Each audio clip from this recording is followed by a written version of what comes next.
Hey YouTube, the other day we started doing some drafts on Twitch, try and improve our draft skills, as well as explain what my thought process is behind picking specific cards as we try to go from bronze to mythic. Unfortunately, we failed to capture the bronze games, but that's okay. We'll start at silver right now, and then I will get the other ones to the future. I hope you enjoy the content. Land says... Tap, pay 1 life, add 1 mana of any color. Spend this mana only to cast an instant or sorcery spell. It can also turn into a creature, which could be relevant. Gets like a pseudo, not magecraft, like opus trigger, I guess.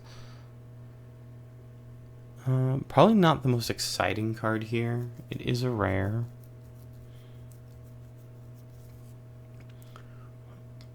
This card's pretty good. Snooping Page, being able to just make itself unblockable and then drawing a card. Very powerful and limited. The Essence Knit Scholar also draws cards, which is relevant.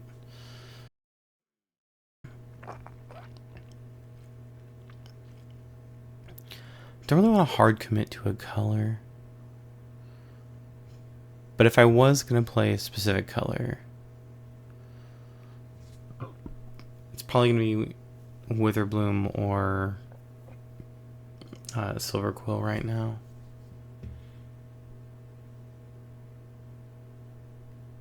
This goes really well in Quandrix decks.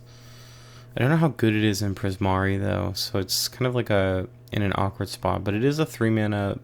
You get to commit to the board and tempo your opponent.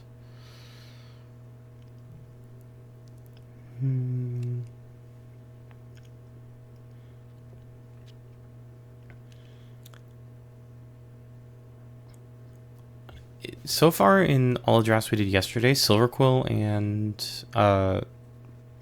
Witherbloom were like very closed. Just look at the rest of the pack. It's like more of a Lorehold card, Prismari card. Generically good, fits in both Silver Quill and Witherbloom. It's like a Quandrix card. I don't really know what the best card in this stack actually is. This is only your end step, and this is only when it deals combat damage. So also dies really easy. Like, it can't attack in. As a 3 mana creature, you kind of want to be able to attack in. I think it probably is a Snooping Page. Actually, there's kind of a lot of like Quandrix stuff. Maybe we are supposed to play Quandrix. Topiary Lecturer isn't bad. It's a good card. We'll go with the Lecturer just because I think that has the most upside potential as like a growing creature that could become a threat. Produces mana, helps us accelerate. In colors that aren't like super, it could help us in Witherbloom or Quandrix.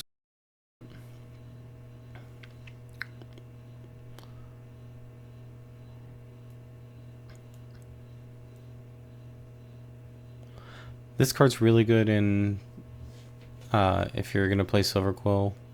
Just having a 2/2 flyer that's early game, just make it unblockable, seems really good.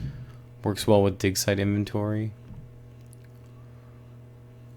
Cares about gaining life. The Bloodletting and Leech Collector sounds really good. It's probably better in a multiplayer format though. We did take a Quandrix card, and we have a Prismari and a Quandrix card that are both like pretty good. I played Campus Composer, and I think just having the 5 mana make a 3/3 with flying is like really powerful. And then the Ward 2 is oftentimes very relevant. This does get the ability to be unblockable. I think we're going to take the Matter Bending Mage. Seems like green-blue might be pretty easy to put together based on what we're seeing. I'm gonna be open to playing Prismari as well. This is a good Prismari card. Deduce is not as powerful. This is a very powerful Silver Quill card, but we haven't gotten any. It's probably honestly the best card in the pack. We probably do take this just in case we start seeing more. This pack is very heavily into Silver Quill. We have the Social Snub, the Feed the Swarm. I played Social Snub like 5 times, and I've been less impressed than I would like it to be.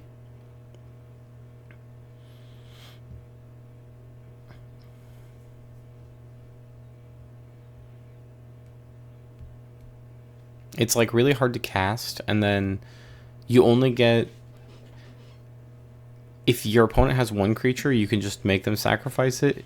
And then if they have 2 and you have 2, you both lose 2 creatures, which feels really bad. So it ends up being 3 mana, exchange 2 life, and then reset the board. It's not exactly where I want to be, but I guess we do have the Necroscribe, which means that we could, in theory, get our creatures back. So maybe we are supposed to play Silver Quill. We also have this Cheerful Osteomancer, which does work well with the Necroscribe because they can bring each other back. Removal's very key, and black does struggle with enchantment removal.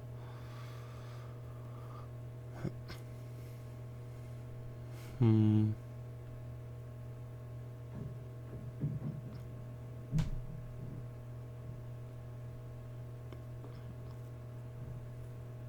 think we take the Feed the Swarm here. I don't like taking the Feed the Swarm right here, but it does kill like big tokens. Like it'll kill a Fractal for free, right?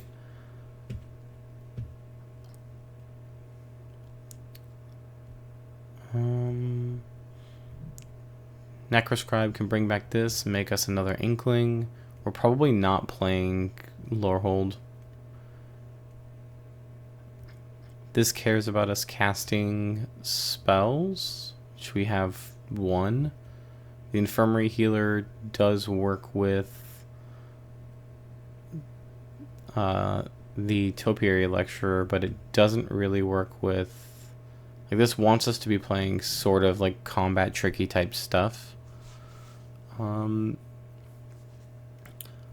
It's either, I think, one of these 3 cards. We're either taking the Requisition Raid to be able to blow up artifacts and make our stuff bigger. This does help us trigger Repartee, which is relevant. It also could fuel the increment if we ended up playing red-white, or I mean black, green-white. I can't even talk.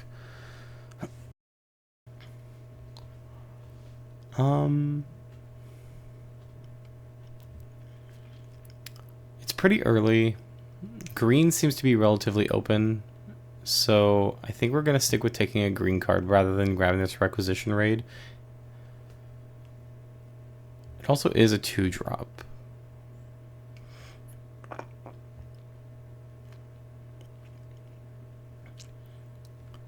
Does the Stream of Life... It does work with the Matterbending Mage, as it's an X spell. So like we could pivot into playing Quandrix if we needed to. So I think the Infirmary Healer is the right choice.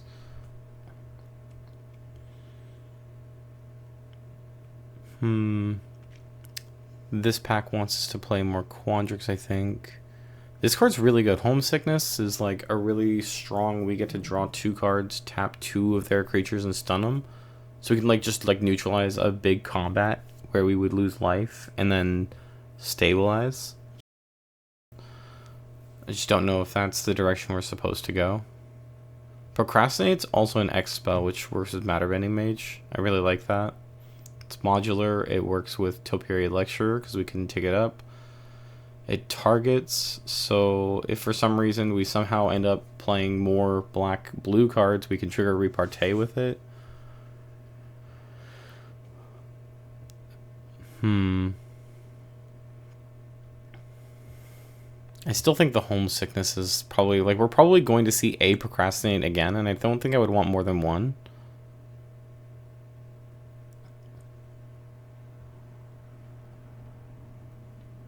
Arning is also very good if we had something that made... If we get something that, like, makes 1/1s.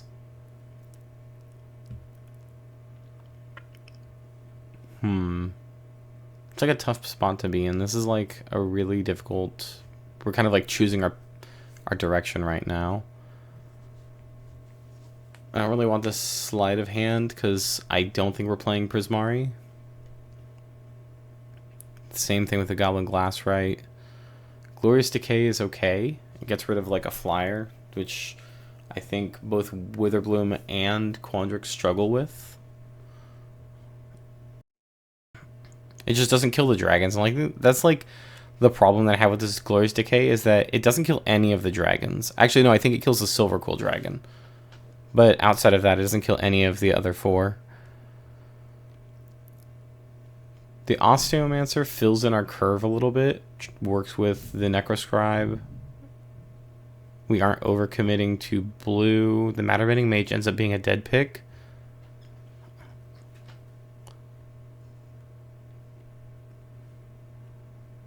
It gives us a stronger foothold in black, I think.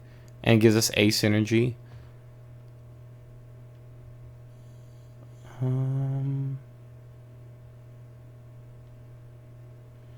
The question is Homesickness just like a better card? Which I think that Homesickness is just a better card.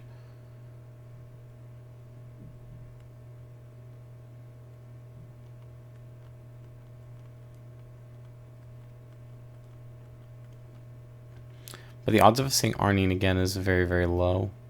This also has double pips. So if we were, like, if we ended up, like, splashing blue or something, like, this is not a card I would splash because it's double blue.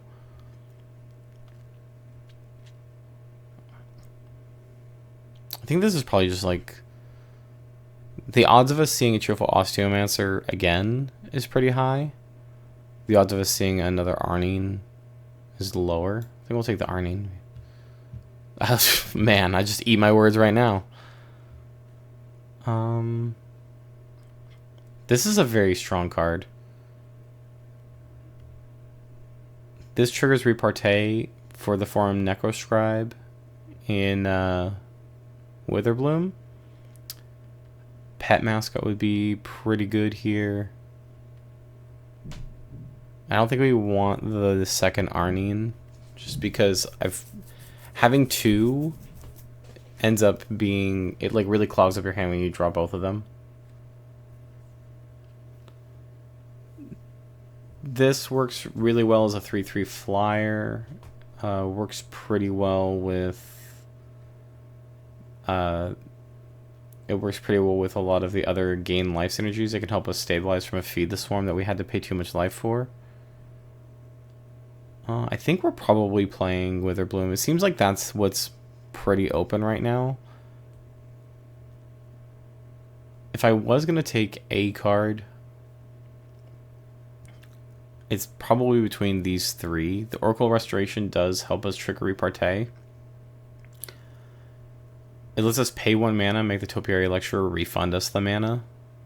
Because like it'll get +1/+1, and then we draw the card, and then it now taps for 2.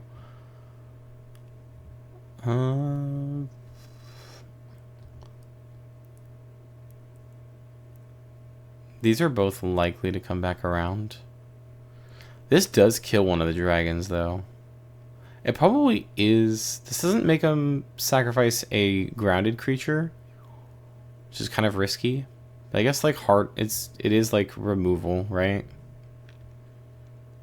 But that having a creature with flying pick your poison doesn't do anything. What are the odds that they don't have an enchantment?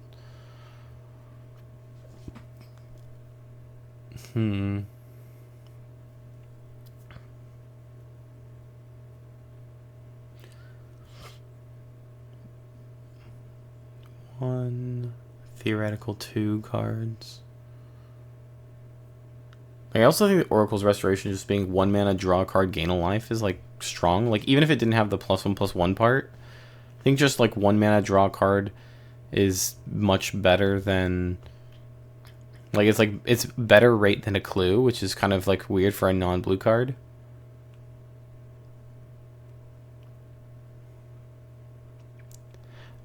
This is actually probably the pick.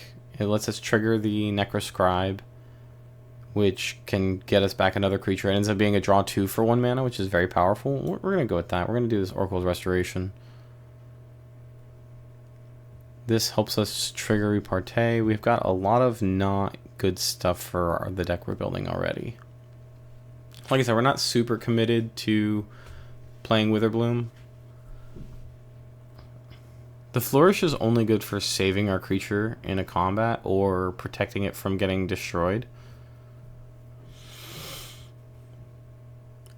I guess in theory, Spellbook Seeker could help set up our graveyard for the Necroscribe.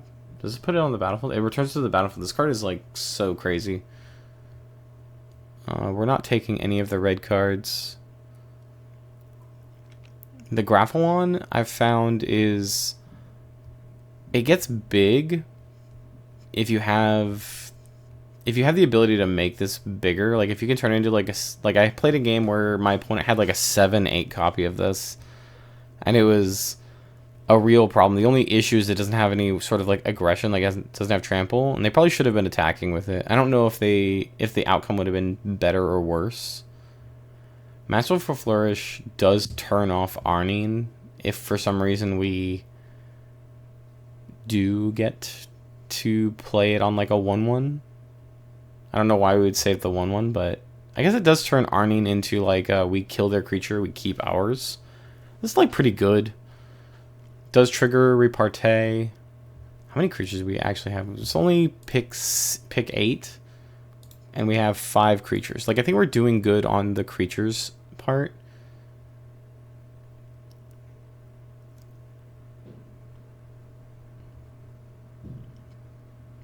Maybe I take the Spellbook Seeker just because it gives us a direction to pivot if we end up not finding any good black cards. We're probably not playing... the Hydro Channeler is good, but I don't particularly want to... like, I've seen this card so often.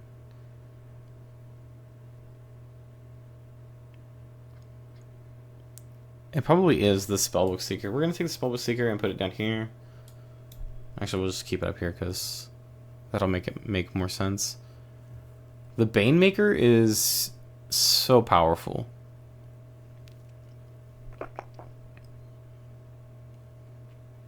The Wild Hypothesis works with Topiary Lecturer. It works with Matter Bending Mage. I think that's really it, right? It does fuel our graveyard for the Necroscribe, which is powerful. But I think just having another Death Toucher is probably the right direction to go. We're going to take the Banemaker. This coming back around tells me blue is like super open. I think we probably take this just as like it's like a very good card. Just keep ourselves open to the idea of playing Quandrix right now. Got a lot of like, we have like a really easy pivot in pack 2 based on what we see. I'm not like excited about the Deduce. The Glorious Decay does allow us to trigger Repartee. We only got one thing that does it though.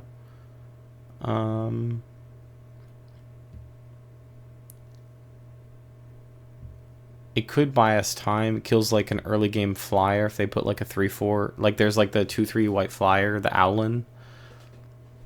The Virtuoso lets us tap and stun something, which is okay. I guess getting to tap and stun something multiple times is pretty powerful, but we don't really have a way to trigger the Opus, which means we're only using a little bit of the card. The Deduce... does the Deduce actually do anything for us?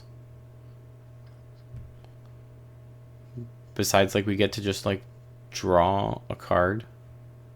It's 2 mana, draw a card, and then the option to draw a card later, right?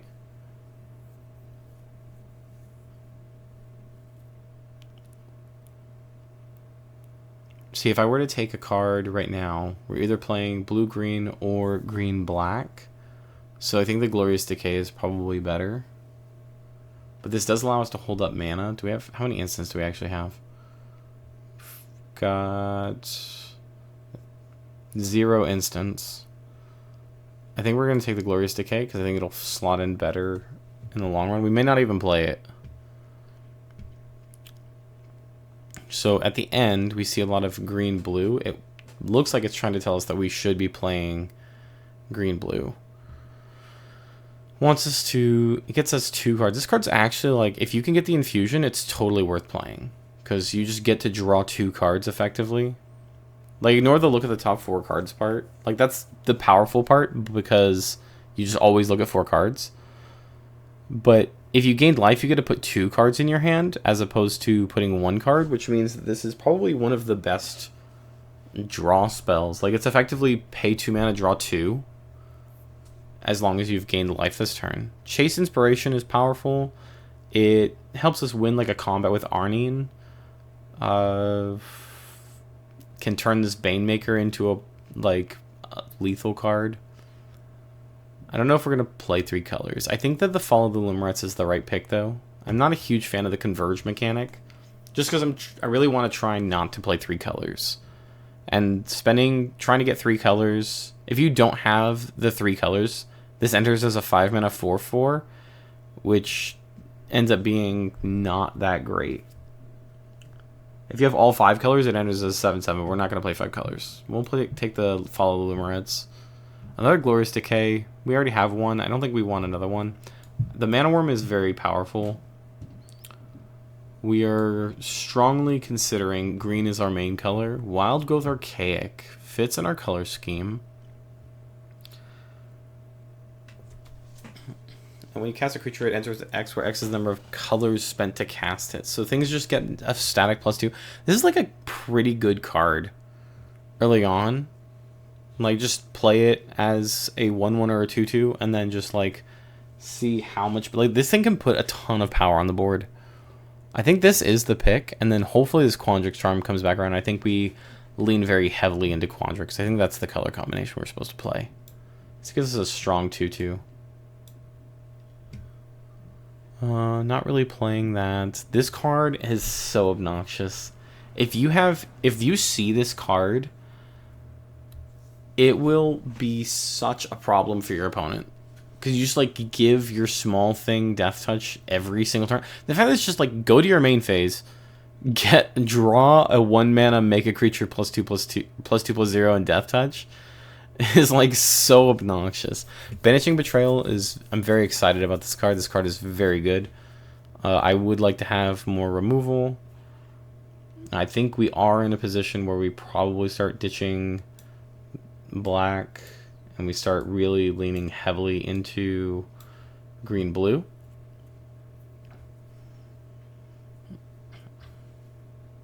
So we can begin ignoring the repartee stuff. This being like we can just jump, I think this is just good. Like, if we're attacking with like a Topiary Lecturer, it's just like a 3/4, we can just pay 1 mana and make it a flyer.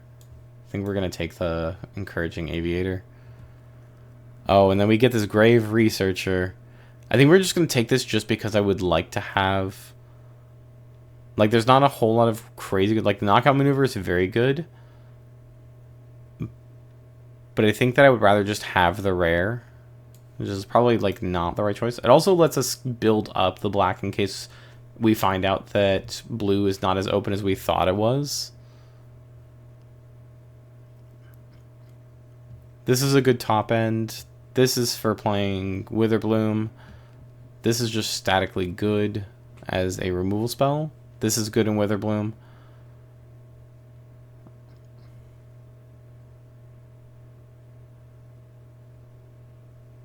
We have 3 uncommons in blue.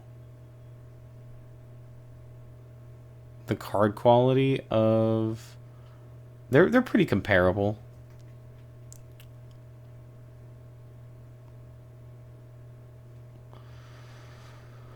I think the Wander Off is probably the right pick. I guess Muse Seeker could, in theory, open up to make the Forum Necroscribe better, like being able to discard a card. Send in the Pests is 2 mana. This card is like, It does a lot of work. You get to strip your opponent of a card. It's the worst card in their hand. And then you get a 1/1. Like, a lot of people are going to pay 2 mana for a 1/1 to begin with, which I really like. But I think having the ability to get rid of something they already spent mana on is better. So we'll probably take this Wander off. Like, we're filling out this our black right now. Cost of Brilliance is good. I'm seeing a lot of black cards that are coming around that are just, like, very powerful. We don't have any 5-drops in black, so we're probably going to take the Shade Right so we can make sure that we get our stuff. I found that ramping, like, if you get the bear that lets you cast the rampant growth, it's very powerful. I think Shared Roots probably sit in the same place. The odds of the Shade Rider coming back around is pretty high. I don't know about the Shared Roots, though.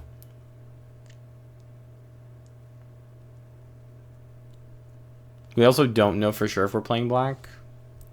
So we'll take the Shared Roots right now. That way, if it does come back around. Proctor's Gaze. This card is so good.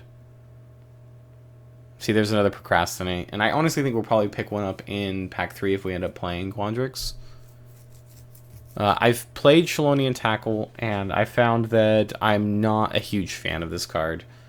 It looks really good on paper, but if you've got a 1/1 and they've got a 2/2, your 1/1 can't kill their 2/2 because this doesn't give it any power.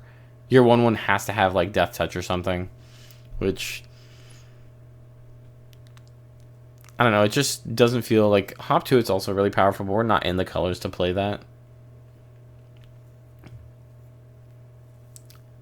How many creatures do we have in the deck? We have 8 creatures in the deck, but I think that just being able to go Shared Roots into Proctor's Gaze, bounce their creature, drop a bunch of stuff on the board seems really powerful. I think we're going to take the Proctor's Gaze and hope the Fractal Mascot comes back around. We get this Knockout Maneuver offered. See, like, this is good because it would trigger Repartee in the black deck, like in the Witherbloom deck. And then it also is removal for the Quandrix deck. And it puts a counter on something. And then it's not really a fight. It's just like your creature punches their creature. And we're going to take this Knockout Maneuver. Is it instant speed? I don't think it is. No, it's not. That's okay, though. Pull from the grave, send in the pest, or brush off.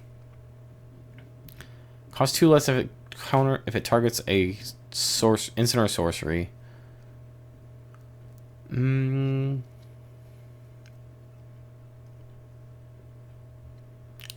This works really well in the pull from the grave. Pulling 2 creatures back is very good. It's pretty typical. The gain 2 life part really triggers. It, like, really works with stuff that you get out of Witherbloom, but I don't know if we have any payoffs for gaining life other than, like, follow the Lumerets and the fact that we just, like, gain life.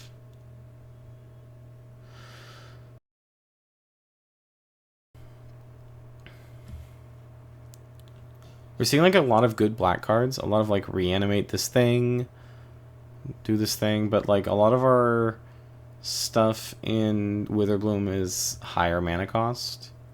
I would like to have more lower cost stuff.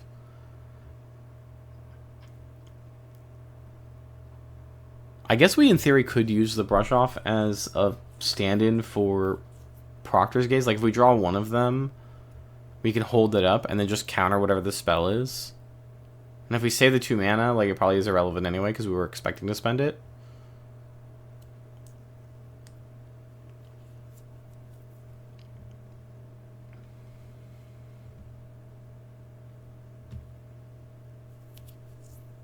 I think we do take the Brush Off. I mean, the creatures are very relevant from Pull from the Grave.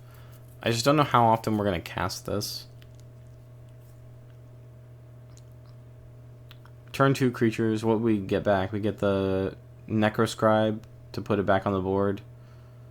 And maybe Grave Researcher does set up for Form Necroscribe.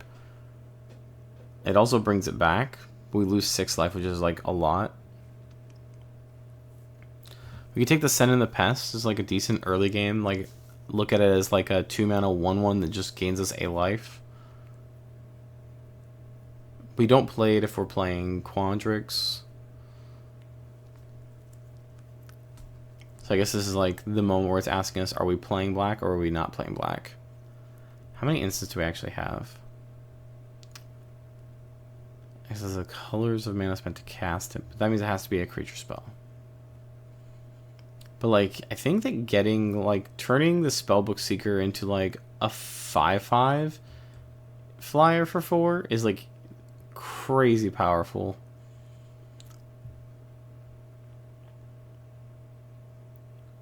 I think we take the brush off in anticipation that we don't know what we're playing. How many creatures do we have? We have 8 creatures. The Quandrix Charm is... This card is so powerful.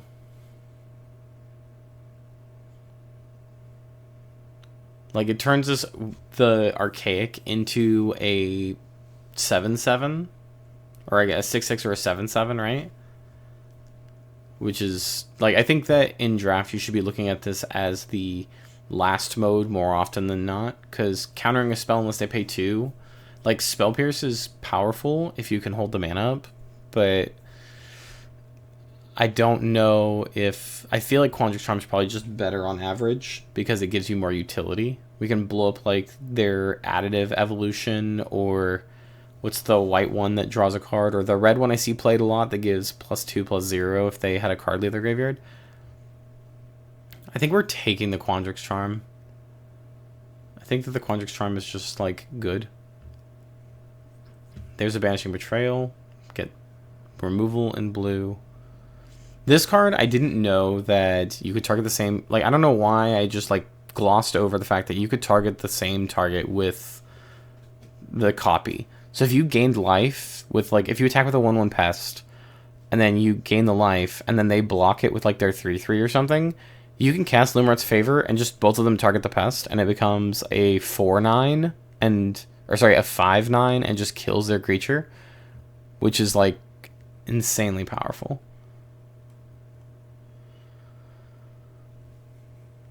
This works really well with the Archaic. We can't expect to always have the Archaic, but I also don't know if I want to commit to a pet mascot right now. Especially since it looks like we are going to end up playing Quandrix. I think Quandrix is probably better on average. But we might, because we have the shared roots and the Follow the Limerets, we might actually be able to play 3 colors. I don't think it would be advised. I think we're going to take the Limeret's Favor, because I think it's just like a decent combat trick. The Fractal Mascot's going to be our pick, because having a good top end is good. Cost of Brilliance. This is a 2-drop... And we are hurting on creatures. So I think we're going to take the Landscape Painter for right now. And the Procrastinate came back around. Okay. So we only technically have 2 more slots, and then we can start being more picky about what we take.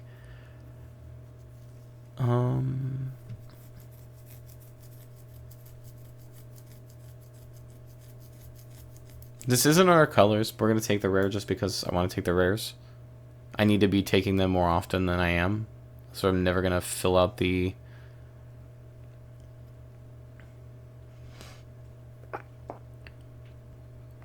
I think right now we take the Tesser Tangenial because I think this is just a very powerful card. Growth Curve is very good for what we're doing. Like, we're seeing a lot of Quandrix cards, so we're going to take the Growth Curve. It's like a tough spot to be in. I think we're just going to take the Banishing Betrayal. I think we're committed to playing Quandrix. This is like a good... I think we're in a really good spot. We just need to get like a few more creatures and start cutting some of the non-creature cards. We have 1 to 2... 2 to 2... 2 to 3, 3 to 3, 4 to 3, 4 to 4, 5 to 4, 5 to 5,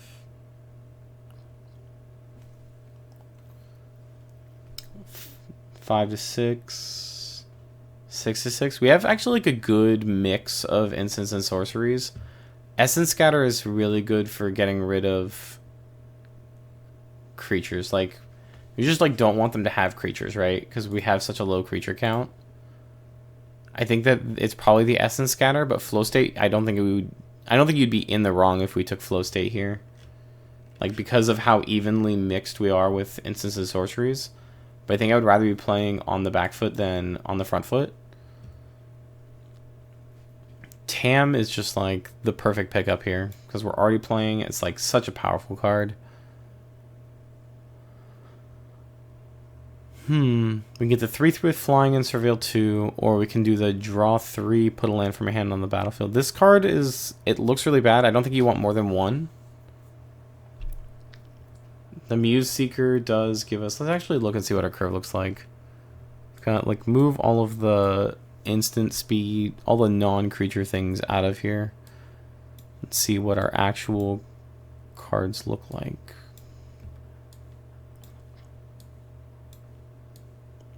So like, I think we do need another 2-drop. And this is pack 3. We're like pretty far into pack 3, but we are playing heavier into the curve. This says that it's a 4-drop, but we're probably going to just play this for 2 or 3 just to get it onto the board. We're probably never going to spend 4 mana on this card. See, this is instant.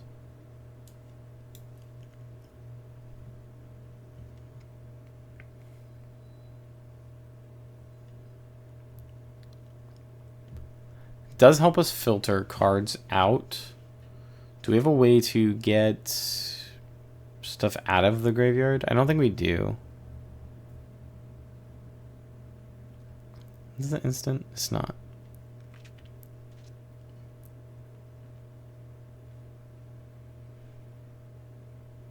It's just a 2-mana 1/2. I don't know how valuable that is. I guess it could help us make sure that we hit our land drops, which is nice.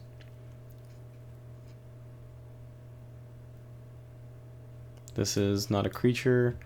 I think that we're supposed to take the Shopkeeper's Bane, right? It's like a decent attacker. It has trample. Let me take the Bane. There's a Sloth that would have been good earlier. I think it's still probably the right pick.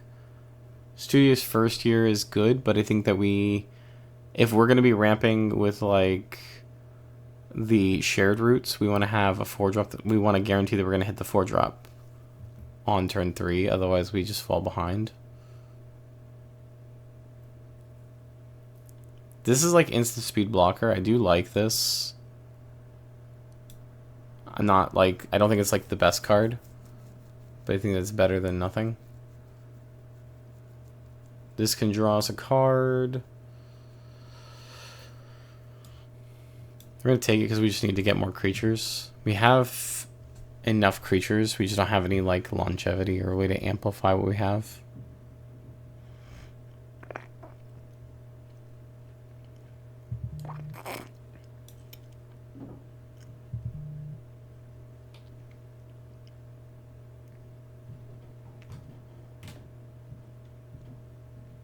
This is 3 mana, put 2+1/+1 counters on a creature. Like, ignoring the if you gain life part, this probably could just be like a good enough combat trick that it could work. We'll just take this because it's a uncommon. And then now we gotta start cutting cards.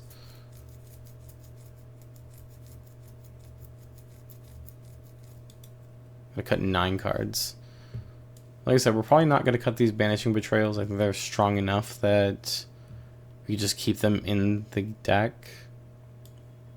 I don't know how high I am on Brush Off right now. Gonna keep the Knockout Maneuver as like pretty solid removal. I do like the fact that this doubles the counters on a creature, right? So like if we get a Fractal or something, we can like make it huge, or like Topiary Lecturer becomes like a 4/4. We can get a ton of mana really fast. We're probably going to play this Proctor's Gaze. I think we want to play more instants over.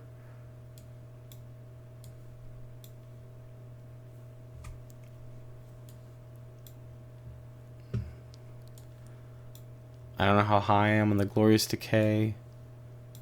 I don't know how easy it's going to get the Lumeret's Favor on board, like, online. I do like Growth Curve, but we got to see where we're actually going to be. It does work with the Archaic, too. Like, if we play this and it's a 2-2, we could turn it into a 6-6 with Growth Curve, which is pretty nice. Shared Roots. And how many creatures do we have? We've got 15 creature cards.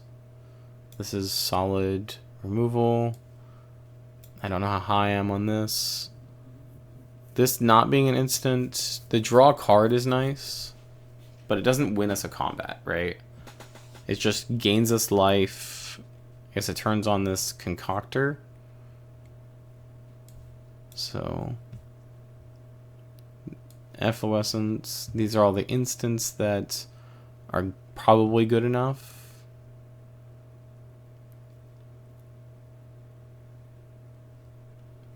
It's like 1, 2, 3, 4, 5, 6, 7, 8, 9, 10, 11, 12, 13, 14, 15, 16 creatures. Or it says 15 creatures, but so that means one of these is not, this is not a creature. So most of the stuff I think that we're going to cut is going to be non-creature stuff. I think we're going to probably have to remove sorcery speed stuff. Probably cut the Muse's Encouragement. We probably want to decide between Essence Scatter or Brush Off. I don't think we should have both. Essence Scatter only counters the creature spell, and Brush Off could counter anything. But 4 mana is a pretty steep cost. I guess it does counter stuff like if they minded a matter or they play like one of their paradigm spells or something, we could get it with Brush Off as opposed to the Essence Scatter. I just think that because of how much we care about the late game, getting to counter a creature early seems pretty powerful. I'm gonna move this up here.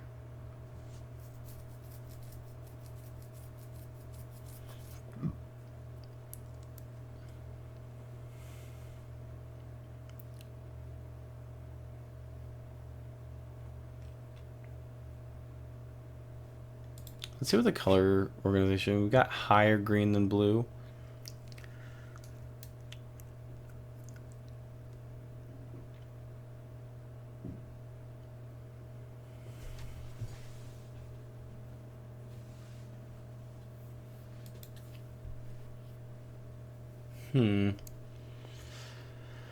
It's kind of a weird spot to be in. I don't know how often we're going to be able to turn on Lumeret's Favor. I guess we could get Tam to trigger it. The Pestbrood Sloth does give us life. What else are we trying to get?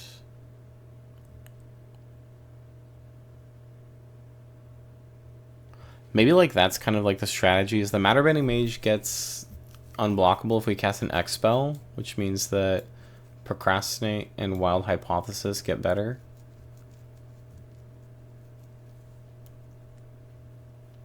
And Follow the Limerence is if we only get the value out of it when we have Tam. We have Tam or the Pestbrood Sloth's like tokens. This ends up being a less powerful card.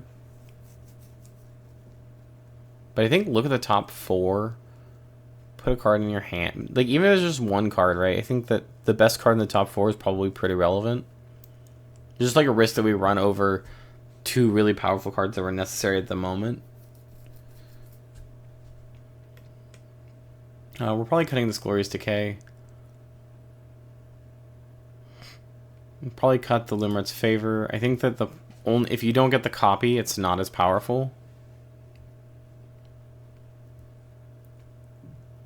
Growth Curve is good if we have things that have tokens on them. We're 100% playing Proctor's Gaze and Banishing Betrayal as good tempo cards. This is just solid removal. These are tricky cards. Yeah, I think that we cut the Follow the Limerets. We'll probably keep the Shared Roots because it pushes us into turn 4, and then we can use turn 3 as like backup plan kind of thing. Like if we can ramp into Pest Brood Sloth, we're in like good shape because if they kill it, we get 2 1/1s.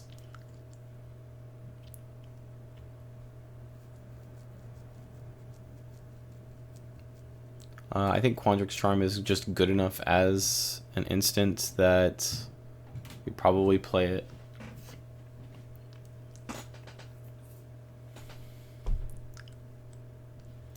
This turns one of our pests into a 3/3, which can be tricksy, and maybe we win a combat. And gaining 1 life every turn off of a 3/3 dealing damage is pretty powerful. Like 3/3s win drafts.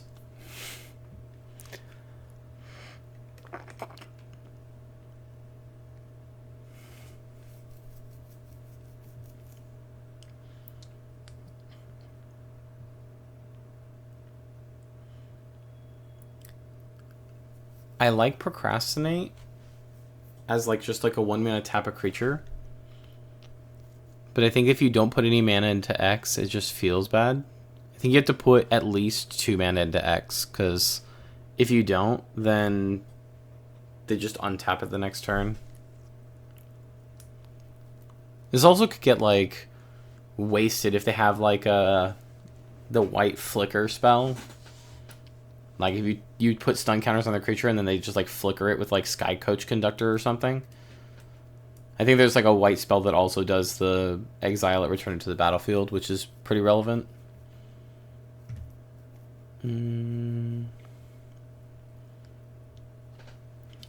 I think that we probably cut the Wild Hypothesis. As much as I like the idea of being able to have... It doesn't work with the Archaic. We don't have a way to get stuff back from the Surveil, so it's just going to be reordering the cards or getting rid of things that like if we're flooding out, we can... Which is nice. I guess it is 1 minute Surveil too. Like, it's like not bad if it's... But I think ideally you probably want to put at least 2 mana into this. Maybe we keep this as like a 2-drop. So we can keep stuff on the board. It does work with Growth Curve because we can turn that 1/1 into a 4/4, which is nice.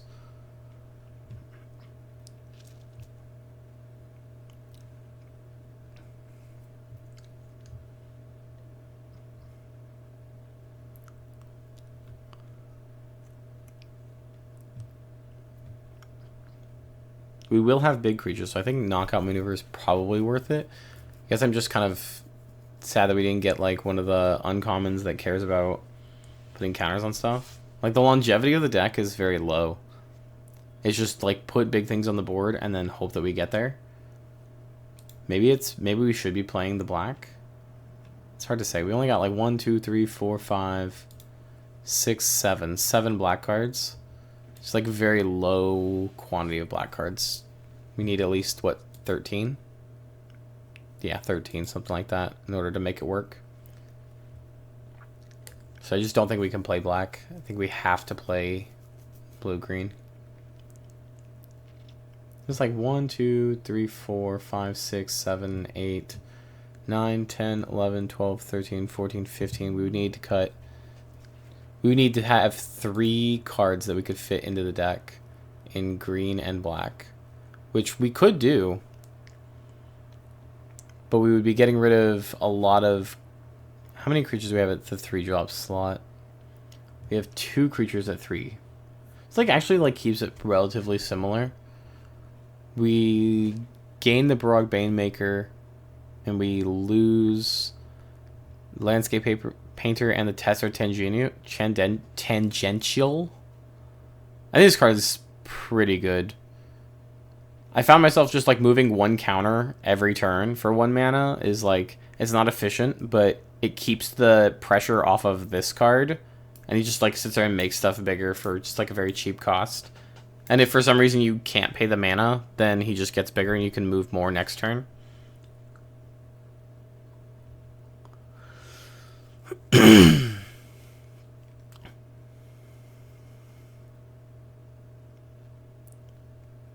we like get 1, 2, 3, 4,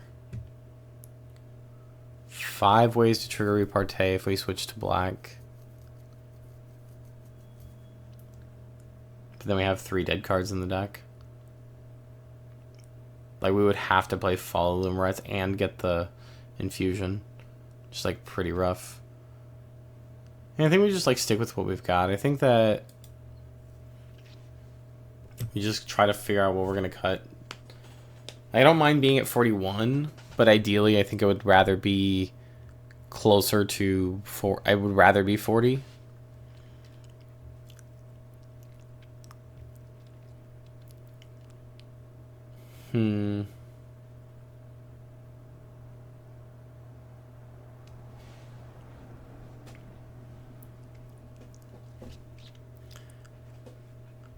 Maybe we just try to win with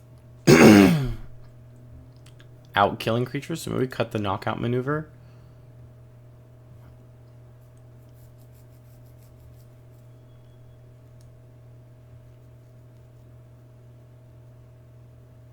Like 1, 2, 3, 4, 5, 6, 7, 8, 9, 10, 11, 12, 13, 14, 15, 16.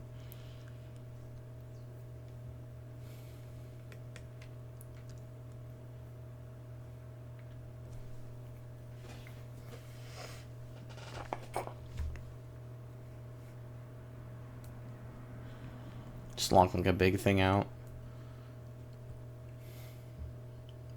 We can probably cut this brush off.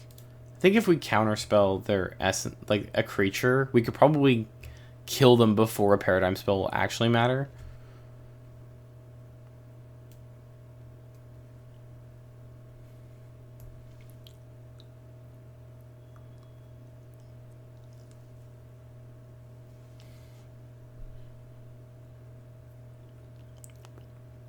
I guess it does like counter like splatter technique and stuff though. I just guess I'm thinking along the lines of it does work with increment better.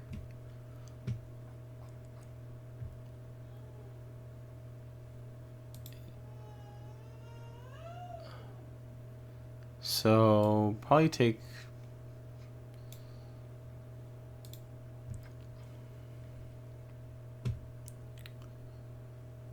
maybe we just like we're supposed to cut the procrastinate just because it's like slow enough and just like make them pay for it more with banishing betrayal and Proctor's Gaze.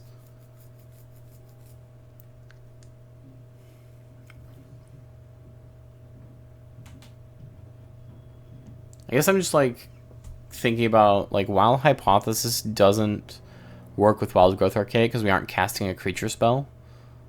So the token doesn't get bigger, it's just whatever we put into X. But this also fits anywhere on the curve. It could be like a 4/4.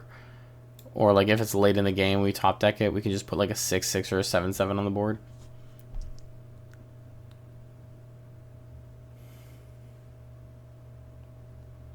I do like that this has the draw 2 cards attached to it. Helps us trigger our increment cards. I do think that this is probably like maybe the Matterbender Mage is probably we're supposed to growth curve on Matterbending Mage to make it into a 4/4, and then when we cast one of our actually we only have one X, we have 2 X spells because we have the Infirmary Healer, so we have 2 X spells that can make it unblockable. It also like we got a lot of bounce. Like we think we're playing a very heavy tempo game. I think we're supposed to just like keep their stuff off the board, and then maybe we bounce their stuff and then we counter it on the way down.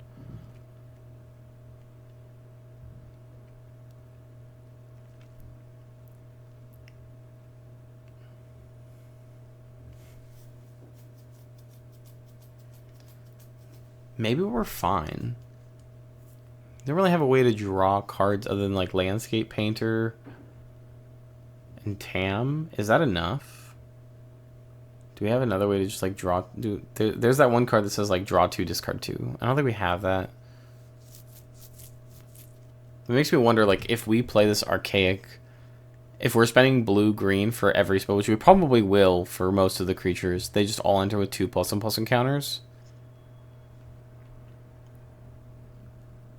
That's fine. We're just going to run it and see how badly we do with 43 cards.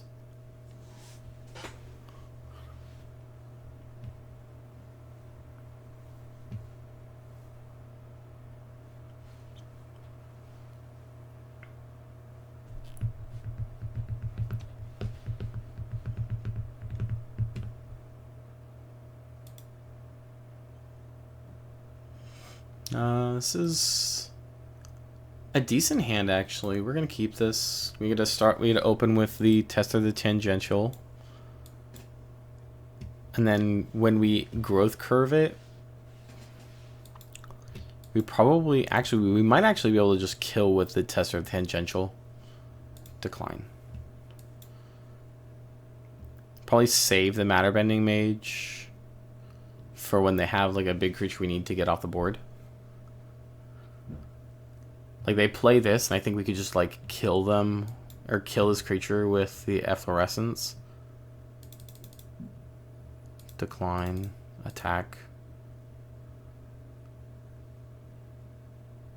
That's fine. That being said, we're just gonna play this Matter Bending Mage and bounce their creature back to their hand. Now they're on the back foot, we got a free damage in.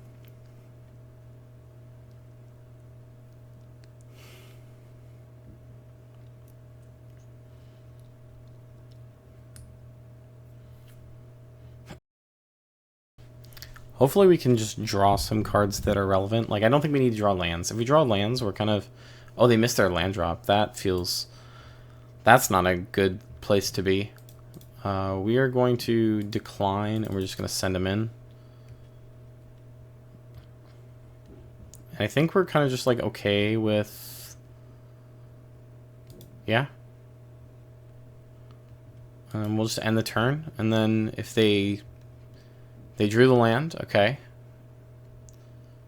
They get to play a 3-mana spell. Question is, the Muse Seeker will help them draw to discard, so maybe they're trying to like filter, which they would have done last turn if we had let them untap. That doesn't bother me that much.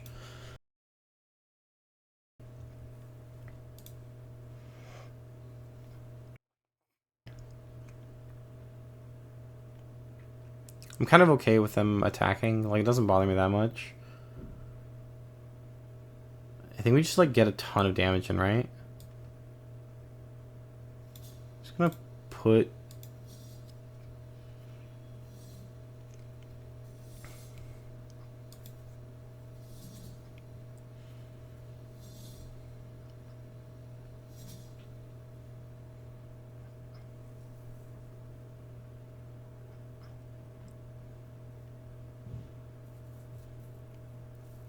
He gets to make 5/5s, or not 5/5s. He gets to make 2/2s right now if he gets to 5 mana. So maybe like the play is like just pay 1 mana into this, put the counter over there, swing with them both. Proctor's Gaze this back to their hand, and then they take 8. We go get a forest, and we're like tempoing them really hard. Shared roots. They're just trying to get lands. But if we draw an X spell right here, like if we draw the whatchamacallit guy, the bear that has the life stream on it, I think we probably win the game. Oh, they just scooped. It's pretty rough. We had a very tempo heavy hand, so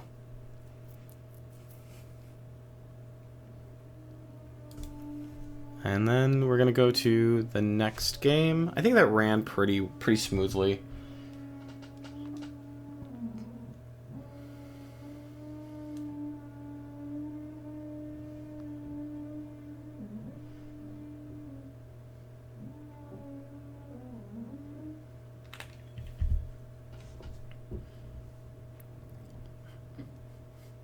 Well, my friend just asked if I was busy. We might end the stream a little bit early today. We're going to keep this. We get to play this landscape painter. We might not get to play the game if we don't draw another land. But if we do draw a forest, then on turn 3 we can play the wild growth archaic.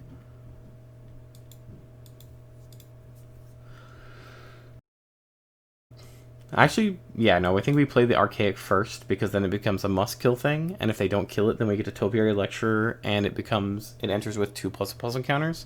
We drew a land, but it wasn't. No, we're just not gonna attack. I think that I wish we drew a forest. This is not the hand that you should keep, by the way. This is absolutely not a hand you should have ever kept. That I should have ever kept. I need to draw a forest so badly. It's going to be very heavily dependent on...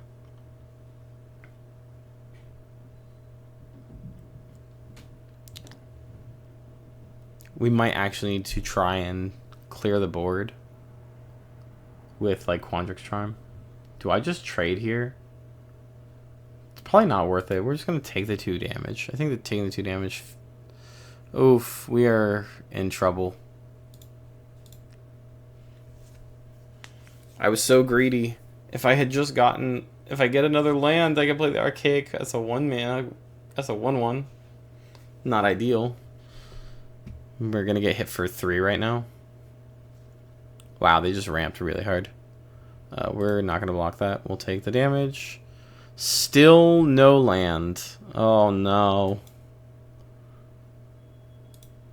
If we attack, we just die, right? Because this becomes a 3/3 with double strike. We take 6.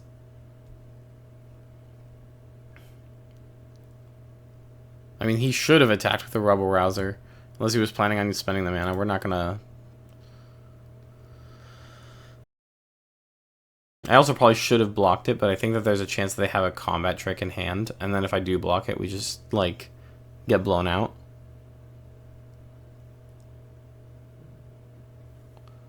We drew a land. We can now play 4 cards. Play the Composer, the Careful Study,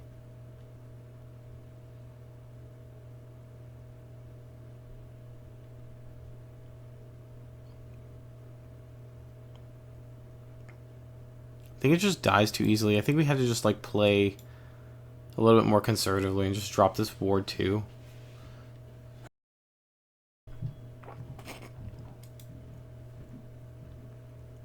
He gets to cast this, make 2 2/2s this turn, and then attack with a 3/3 with double strike, which is terrifying. I don't know if we're going to be able to stabilize. We missed too many land drops too early in the game. Hey, I'm doing alright, thank you. How are you?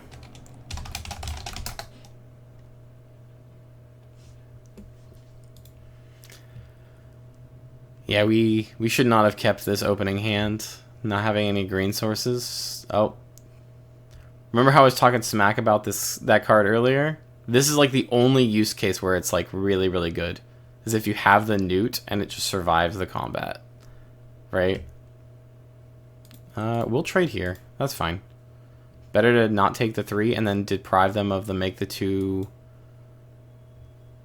We are 100% going to cast this and then play the Careful Study so we can filter our hand a little bit. We drew a green source, finally. Okay. The Concoctor will block most of the stuff that he has. So will the Mana Worm. We're keeping the Forest. We also need this to survive. What do I think is better, the Concoctor or the Mana Worm? I think the Mana Worm is probably something we get rid of. Actually, if we... No, because we need the 4 mana We need to be able to play 2 spells next turn at least, right? It's like we can play the Wild Growth Archaic and then hold up Quandrix Charm and then turn it into a 6/6, which is decent. I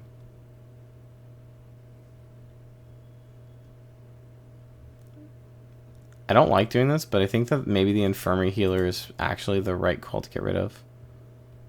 Yeah, we'll do that.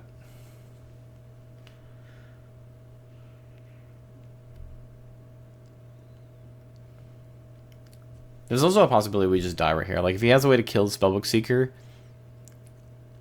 Yeah, we sacrifice the Flyer. Yep, there it is. He's got 5 damage. If he has any way to give this double strike right now, or this, that works too.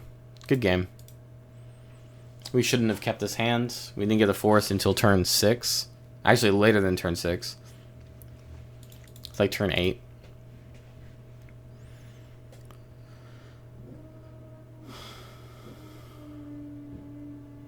Alright, we'll try this again, but we're gonna... Actually, you know what? Before we do this, we're actually gonna add a land. We're gonna add a forest because... Since we have more than 40 cards, we need our mana base to compensate a little bit. So we can go up to 44, increasing our mana count. Increasing our land count, and then that should... Not perfectly offset it, but it should help. Sometimes, like, that's the strategy that I implement to... prevent getting screwed out of a color of mana. Hey guys, you might actually hear some humming in the background. Our landlord is doing renovations upstairs, so we hear a lot of drills and hammering and stuff going on up there, so I apologize for the noise. Just make it more even. Like, if we had a forest in that game, we would have done fine. But we didn't, so... Okay, this is decent. We get a turn 2 shared roots into, if we draw land, turn 3 Tam. Actually, we'll probably play the Spellbook Seeker first. Tam seems better after we start drawing lands, so we can ideally want to play her, play the land, and then cast the Deep Sight and just immediately draw the card. We're probably not going to play the Brush Off anytime soon. We want to wait a little bit. We drew another land. Cast the shared roots. We're gonna get a forest. There we go. Because this is an attacker that we can just like put on the board, and then on a later turn we can play Shopkeeper's Bane and Deep Sight if we have the land. Play this. Drop the creature. They have something, and it doesn't have to target. So I don't know what it is, but they have something they can spend this 2 mana on at instant speed. Oh, I guess they probably have the thing that says deal 4 damage. The one we were talking about that deals 4 damage. Oh, he's got to end the hunt. Sure. Not really upset about losing that. We didn't draw a land, which is just kind of sad. I don't want to miss the land drop, so I think we're just going to play the Shopkeeper's Bane now. And then just give it the +1 to draw the card. We didn't draw land. That's okay. We deployed something. We drew an extra card. We were hoping to draw a land, but we didn't. They play their own pest. Do we try to trade and see if they'll let us? We gain the 2 life. If we trade, we get to deploy the Archaic, which is huge. Yeah, that's fine. We got 2 damage in. And we're going to just spend double... Or I could hold up the S and scatter. Like, getting this on the board for 2 green is kind of relevant. Just play this for 2 green and then hope that they don't kill it. And then if they try to deploy a creature, we just S and scatter the creature. And then that means that if they kill this, we are pretty much eschewing. We also have Brush Off, so if they play an instant or sorcery, we can brush off the instant or sorcery. So we have a way to protect the Archaic right now, regardless of what they have. Unless it's an enchantment, which would kind of be unfortunate. I can't think of any enchantments or artifacts that kill a 1/1. No, they don't play anything. Okay, so the Banishing Betrayal is actually protection for the Archaic, which is nice. We're gonna just start beating their face in with this 1/1. And then we'll just let them waste their mana. We aren't wasting ours yet.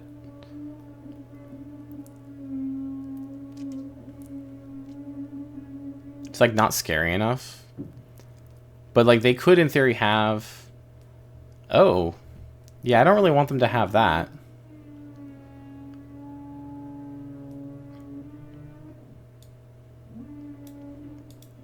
Yeah, that's fine. We're not gonna let them have that. Regrowth on a stick? No way. We drew land, which means we can play Tam. She gets 2 +1/+1 counters. Play the forest. She gets prepared. Now she's a problem. I think we're in a good spot right now. They missed 2 land drops. And we countered their big spell.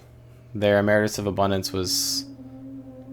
They play their Shopkeeper's Bane. We can bounce that back to our hand, but I don't think we want to do that. I think instead we're going to try and Quandrix Charm it to death. Let's Deep Sight first.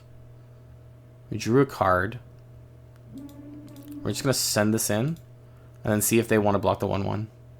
Which is fine. We're going to make it a 6/6. And I think we've got this like locked in. Now they could board wipe right here, but they would cost 6 life to kill Tam, right? If they have the... Oh, no, it costs... The Vicious Rivalry costs 4 life, I think. Nope, they're going to wander off Tam. That doesn't really bother me that much. We're kind of like in a really good spot where we have... I'm just going to deploy another threat. And then just keep attacking. They're on a... They have to put blockers up now. They either have to board wipe or put blockers up. But because we have the brush off, we kind of... They'll pay the life for nothing if they have Vicious Rivalry. They scooped. That's fine. Thank you, I appreciate it. Yeah.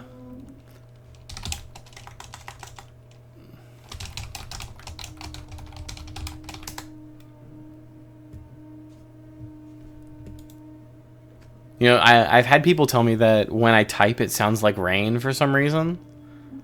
Like, just like how I type, it sounds like raindrops or whatever. I don't know if that's like them just saying that, but it's kind of an interesting thing.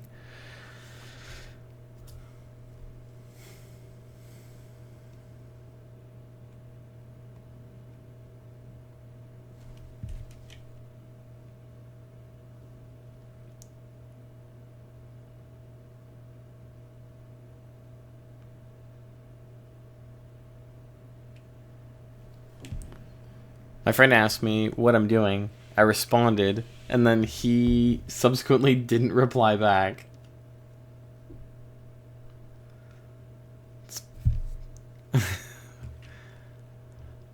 This isn't that bad. Yeah, I think we're in a good spot with this. We gotta play 2 creatures. Play this island. We're gonna play this painter first. Drawing a lot of lands, though. And I think we're going to play this after we attack. They didn't gain life, so they don't get to do the -4/-4. They forgot about that part. It's pretty relevant. We're going to just attack and see what they do. Oh no. They blocked. We're going to make it a little bit bigger.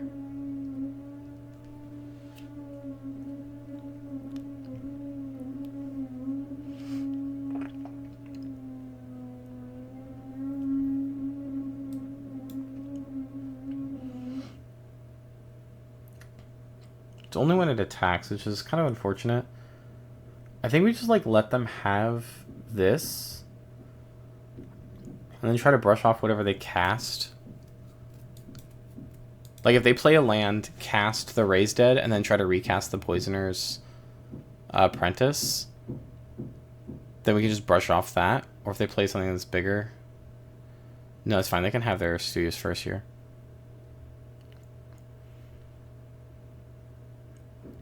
If they try to kill the Landscape Painter, then we will definitely brush that off. Cast the Raised Dead. That's fine.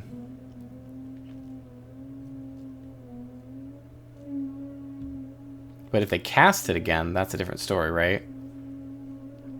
They haven't gained any life, so are they just, like, not playing? Kind of doesn't bother me that much. If I draw the 2 cards...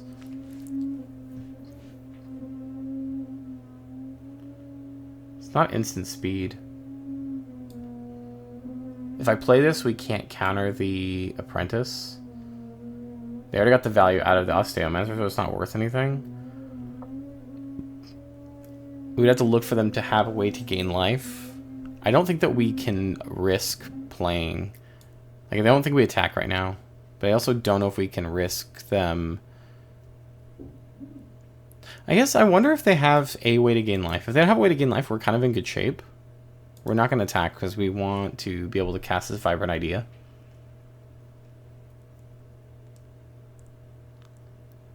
But if they play the Studio's first year's ability, like if they cast the Rampant Growth, we can counter that, and then they can't gain life and cast that spell in the same turn. Meanwhile, we get to start by grapple with that. Okay, yeah, we'll counter that. I don't want them gaining the life or being able to kill my creature. I want them to have to really work to kill it.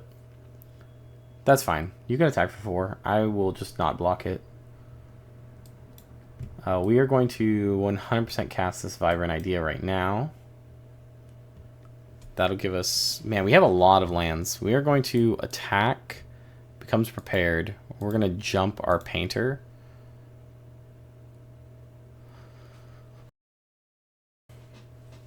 We're just like 1 point behind them. Or 1 point ahead of them. It's not like a lot. Probably keep...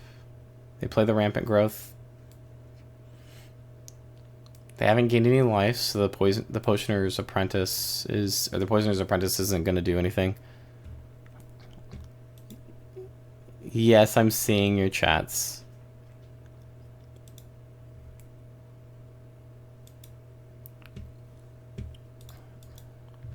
Play this. I don't even know if it's... We are going to cast this. Tap this down.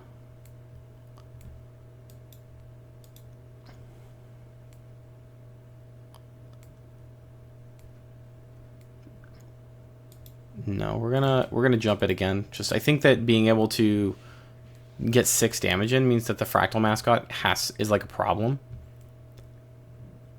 Yeah, I've been playing since about 2006, so a pretty long time. But on Arena, I start playing for a little bit and then I stop playing for extended periods of time. I just kind of go back and forth.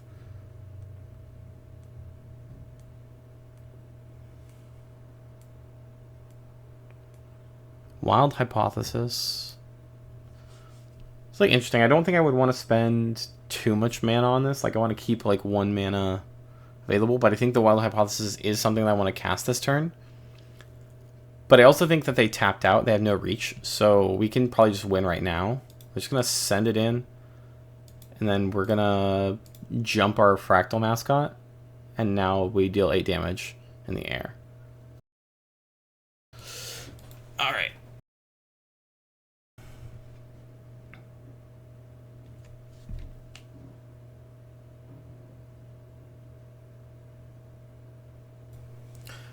Now we're at Silver 3. We're getting 1 step closer.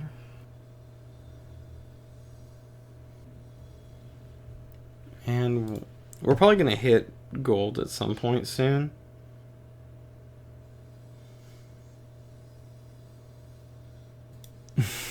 Well, I'm glad you're enjoying the stream.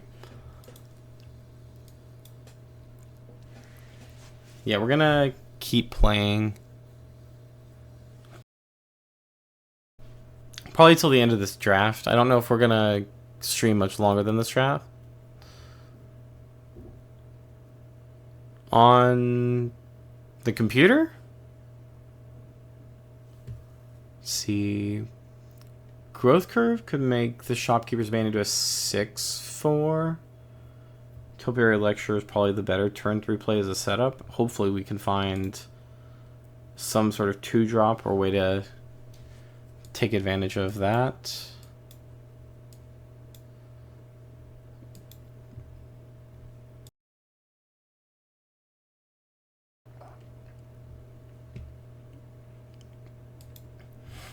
Let's see. We don't particularly want them to be able to connect to the snooping page. It's just too much card advantage.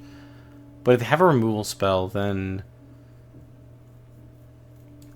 probably play the Topiary Lecturer just to be able to get it out there. We're not threatening to trade, but if they lower their life total a little bit, it might be helpful. Next turn we get to play the Spellbook Seeker. We're not going to block.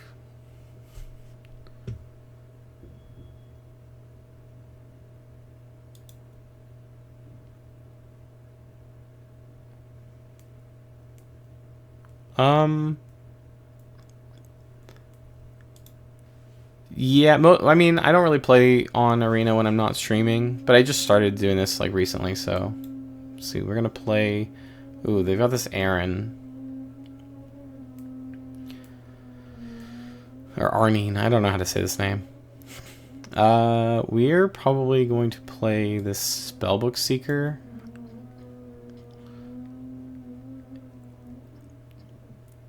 We actually probably get to spell again. We can play this targeting the Topiary Lecturer. Oh, never mind. I didn't know we were going to use the mana. I don't know what I was thinking. Oops. Well, we drew the Wild Growth Archaic, which isn't that bad. So you're going to play Wild Growth Archaic next turn for 3 mana. And then the Topiary Lecturer will tap for 3 mana. Seems like a really, like, sus attack.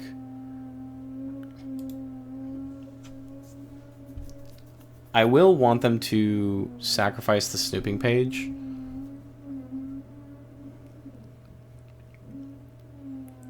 Just gonna feed this from the Topiary Lecturer. That's annoying. Okay. I don't know why they didn't do that first, but, you know. Let's play this. Now we have to play actual 3 mana, and then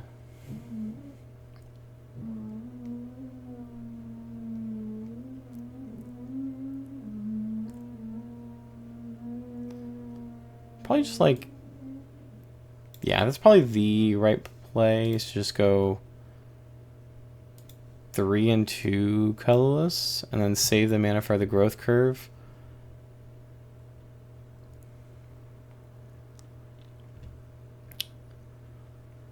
It makes it a 6/6, which is pretty good. But I also think that if we need to make this 5/5 a threat, put them on a clock. So they have to kill the Spellbook Seeker so we can deploy other threats. Like if we can play this Aberrant Mana Worm next turn, it's pretty good. No blocks. They're killing themselves with the snooping page slowly.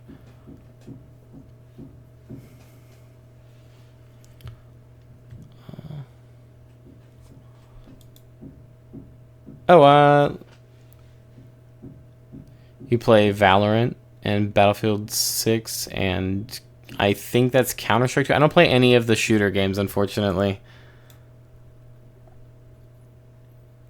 This is actually like a good spot to be in. We get to play Tam. She gets 2 counters.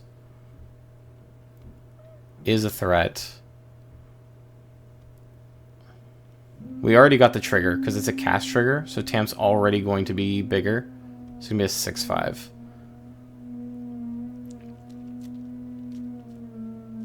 Dissection Practice doesn't kill it though, which is kind of interesting. We play the Forest. She becomes prepared. We cast the Deep Sight to draw a card. And then we are just going to keep attacking. Yeah? Besides streaming, I play Magic with my friends in paper, but not as much as I would like. So We'll we'll see how the future goes. I figured I would try to see if I could get this to take off. And so far it's pretty fun because I'm playing Magic. See, they're gonna make me reveal my hand, make me discard a card, and then they're gonna make Arnie a 4/4. She becomes a very, very sufficient blocker. But I think that this, if we have a way to gain life, oh, that's actually very good. We can deploy 2 things right now and Banishing Betrayal the other one, right? So I can bounce the R9.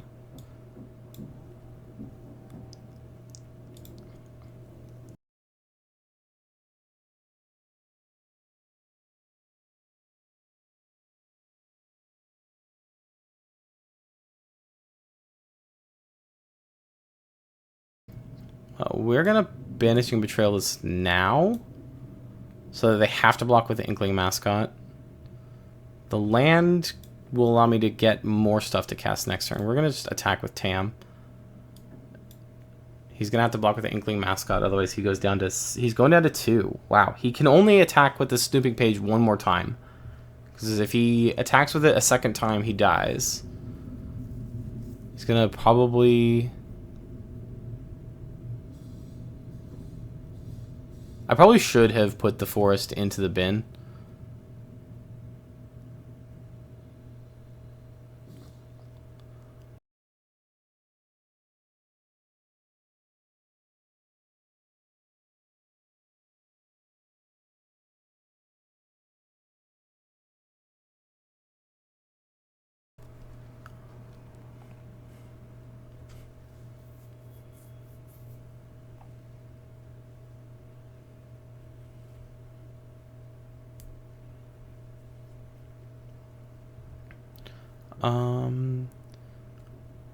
We're in a pretty good spot. We're gonna play this and then cast the Deep Sight.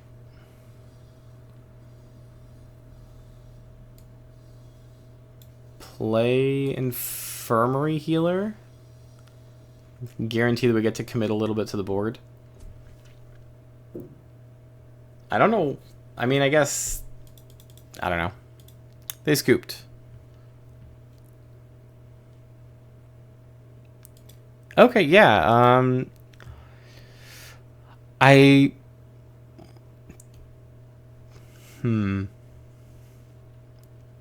got 450 gems back of the 750. Like, we're doing pretty good. If we win one more game, we get like a vast majority of our gems back. And then we're back up. We can do another draft with gold rather than gems, which will help us increase... How many have? Yeah, sounds great.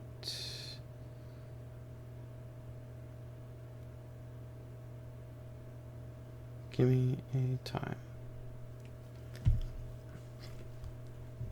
We can try and finish this draft. We have our colors, which is good. Topiary Lecturer can also be good if we draw like a 6-mana creature. We can Quandrix Charm to make this into like a 7-power creature, and then tap it for 7 mana, which could be good depending on our draws. We're gonna keep this. You can see some value. Spellbook Seekering earlier seems good,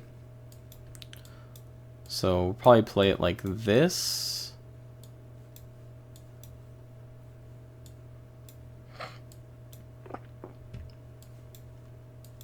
Play this forest.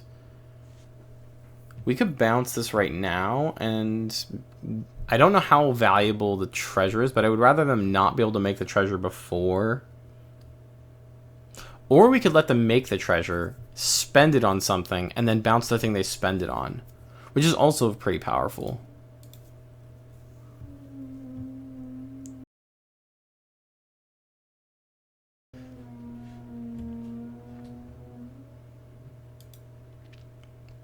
They're going to attack for 2. That's fine.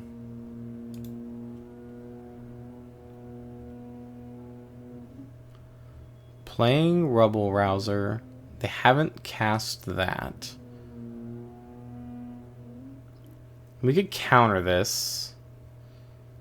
But then we...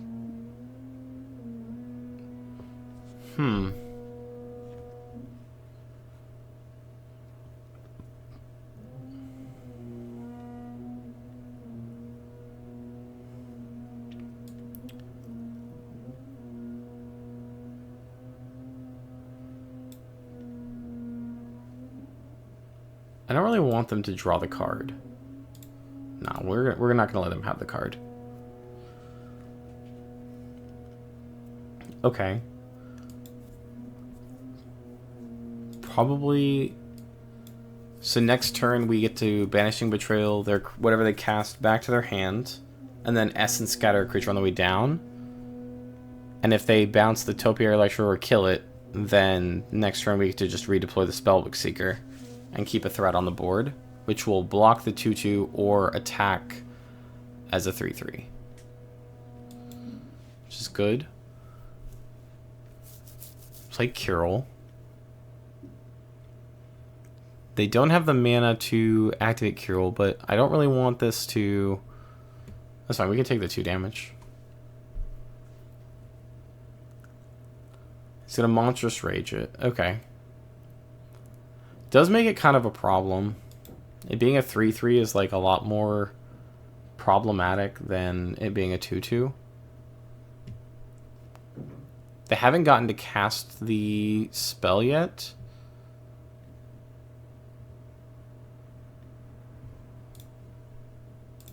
They need a way to remove stuff in order for Curel to get prepared. So we're probably going to...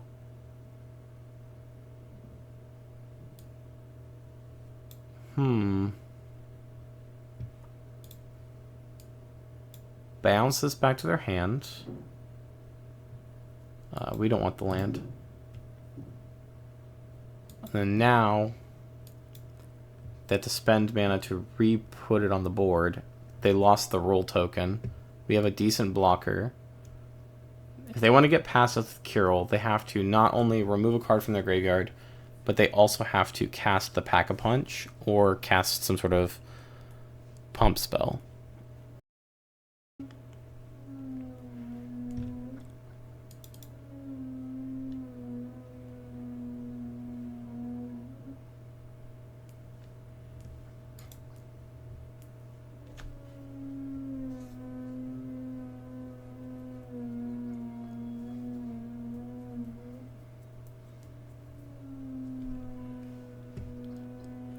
I got a 3/4. Where did the +1/+1 counter come from?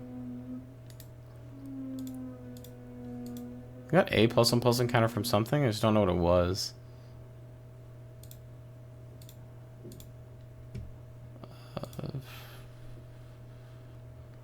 Why does it have Vigilant? Oh, they played Dig Site Inventory. That's why. That makes sense. They get the treasure. That's fine.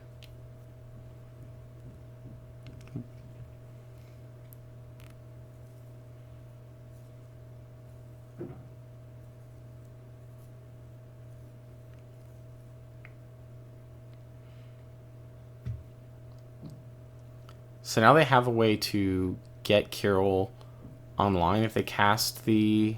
If they cast that.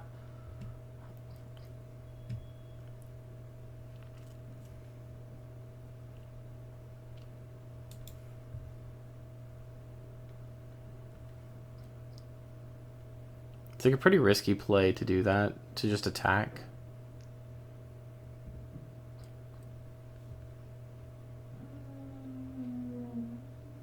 So we're just going to play the Careful Study. I like that a lot better than...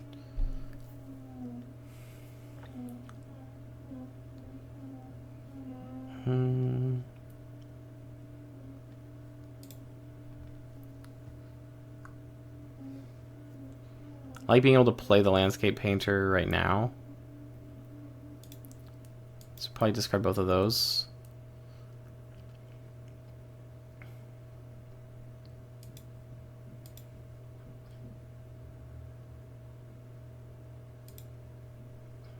Actually, I wonder if I could just cast the Landscape Painter and then cast the Vibrant Idea.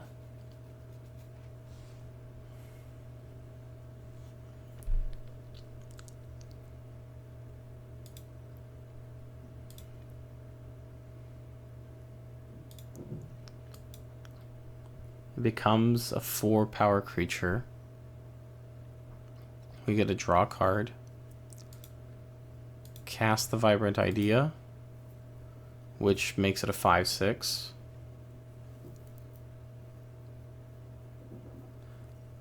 I think that the red spell that deals damage only does 5.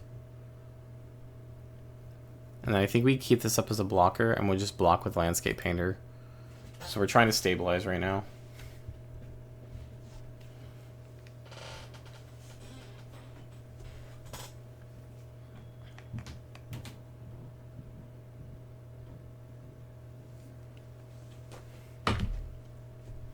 I'm having deja vu right now.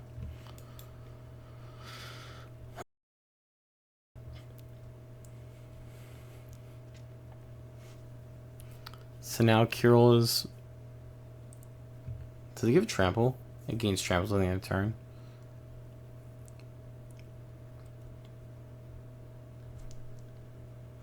Probably trade the Spellbook Seeker for their Glasswrite, because they can't have that many creatures at this point. They've played a lot of Pack-a-Punch. He's going to make this bigger. Okay, so he wants to keep Kirill. I don't know how much that bothers me. Just kill the Glasswrite. We take 4 damage. Do they have a way to...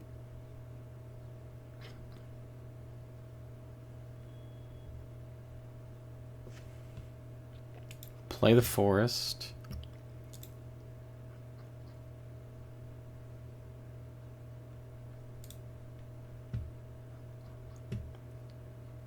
I'm gonna just tap this for mana and then spend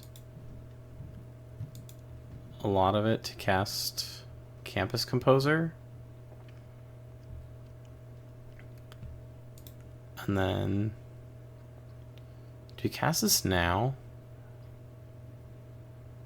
It's hard to say. I really don't want them getting another creature on the board. So maybe I play this and then try to counterspell whatever creature they actually play. Like, 'cause they have to re-prepare Kirill, and we are at 7. So if I get rid of the creature that they try to put on the board, I think that we're in relatively good shape. Sure, let's not let them have that.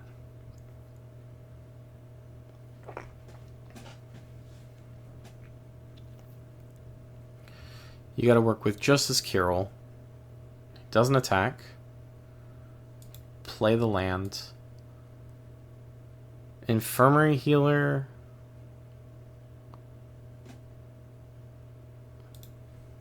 We can play the Stream of Life right now, and then it chumps Kirill. And then...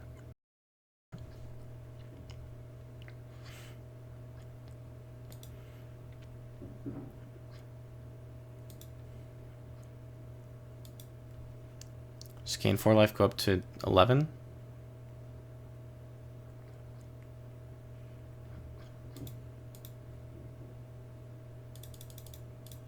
Just play the Stream of Life to go up to 11, because being at 7 is, like, really scary. And we'll send in the Flyer. I actually probably could have attacked with the Campus Composer. I don't know why I didn't do that. That was a misplay. We've stabilized. We're going on the offensive.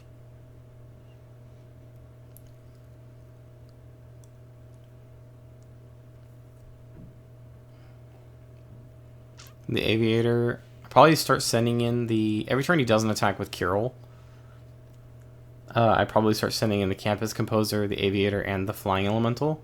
I have a Tackle Artist. This guy is good. 4 mana, 4/3 with Trample, just base stats is decent.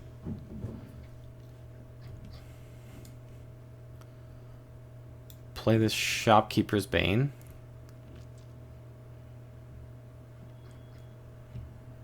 And then next, we're going to... I want to respond to the trigger, which is... We're going to jump our campus composer.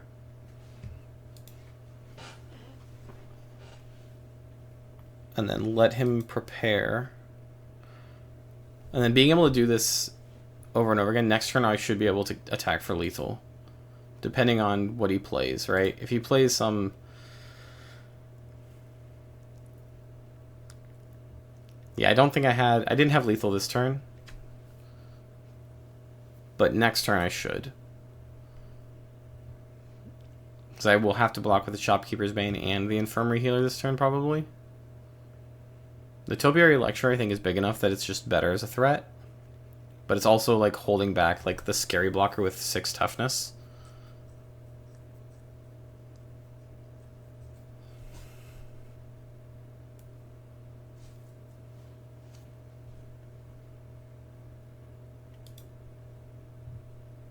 Casting Flashback to get his Monstrous Rage back.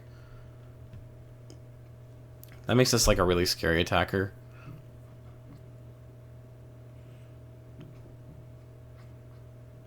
He's playing the Monstrous Rage at sorcery speed, so I see what I have to deal with.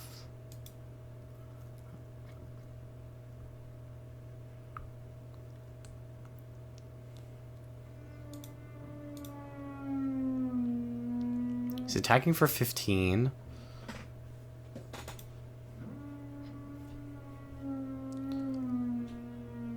I can block 5, 11 of it.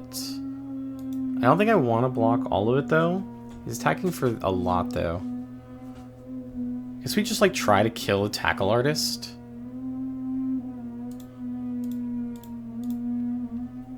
It's, like, decent. If he has another pump, then he wins. Because I just got pretty greedy. And then right now we just win the game, right? Yeah.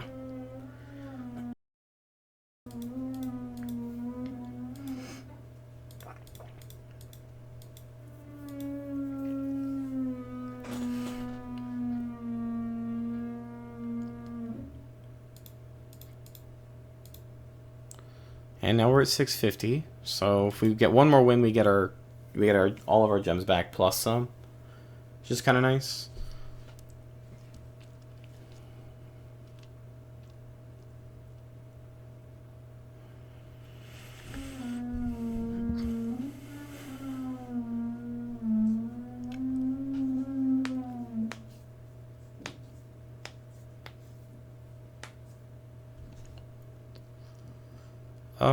It's kind of risky. We have the Tester of the Tangential, which is nice. This is one of those situations where if we don't draw a land or we don't draw a green source, then we just feel sad. We do have 3 turns to draw it, and the Tester will do something. So we're going to take a little bit of a gamble here. If I draw any forest or island, I should be able to play it on turn 3. They play the Studios first here. This is so good turn 1. Playing this turn 1 is just cast the Rampant Growth so you can play your 4-drop is so powerful. We are not going to block because I will have a 2/2 next turn probably. And we will play this island. And I really don't want to bounce their thing back to their hand and let them do it again. But I also don't want to throw mana in the trash. It's probably better if I don't and just like bounce the next thing. As much as I don't want to waste a 3 mana, I also don't want to give them the ability to just play a 1/1 and then Rampant Growth again. We draw the land. And they have 4 mana up.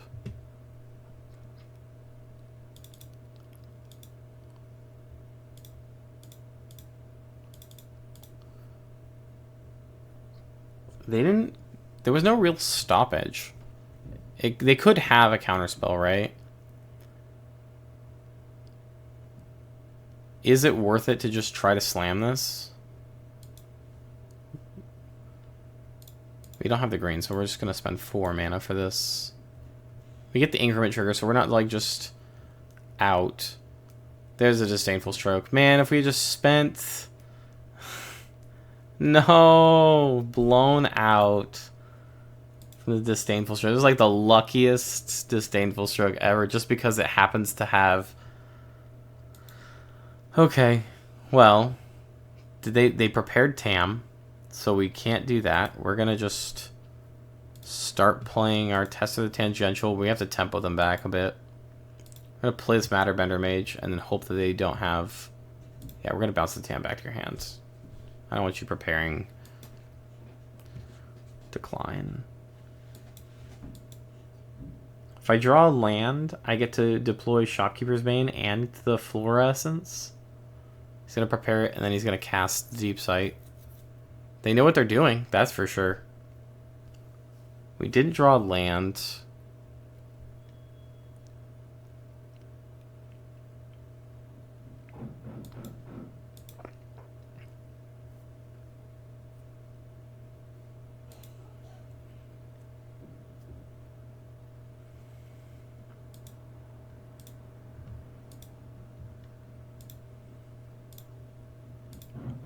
We make him trade the Tam for the Mage. Like, I knew they had something.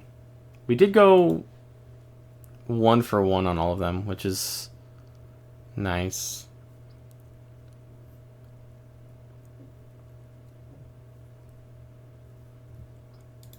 We're just going to take the 4 damage from Tam. Tam is so well statted. To put stuff on the board.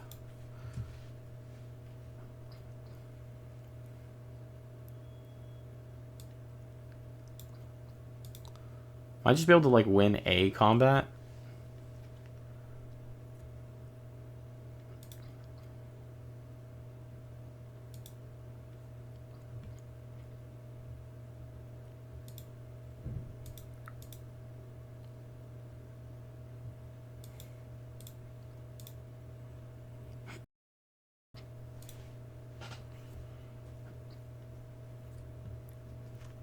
Still haven't been able to kill the Tam. They're going to get too much card advantage out of this card. No. They just want to keep my Sloth locked down. Okay, so we do have an Essence Scatter, which means that in theory we can start attacking in...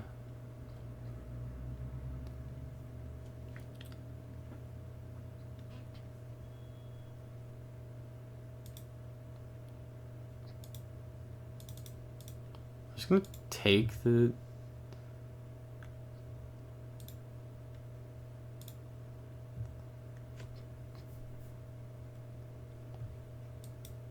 Make it such a pain to block.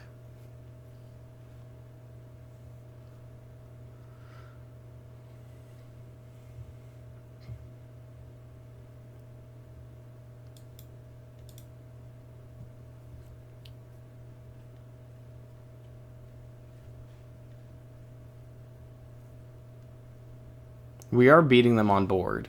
We just need them to cast a spell that is a creature. But they're getting so... I can't kill this stupid Tam.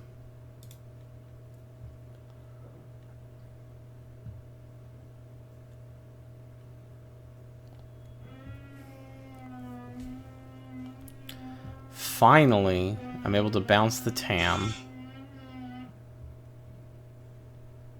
Okay, so it is a trigger, so I can respond to the trigger and just not let them have the...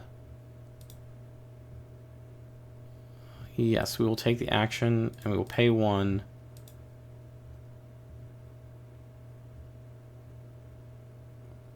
We'll put it on the Mage and swing with the Mage.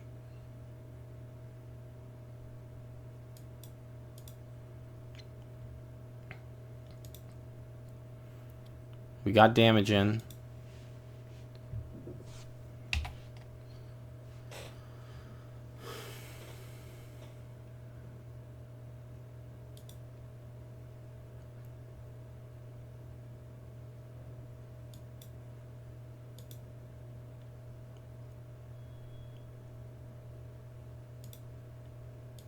No land. They're still not attacking. I don't want them to not get... It's only till the end of turn.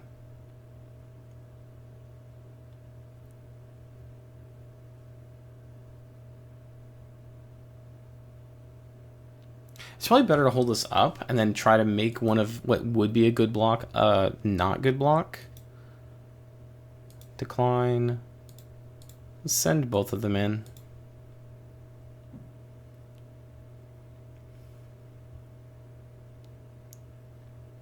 Three blocks on that.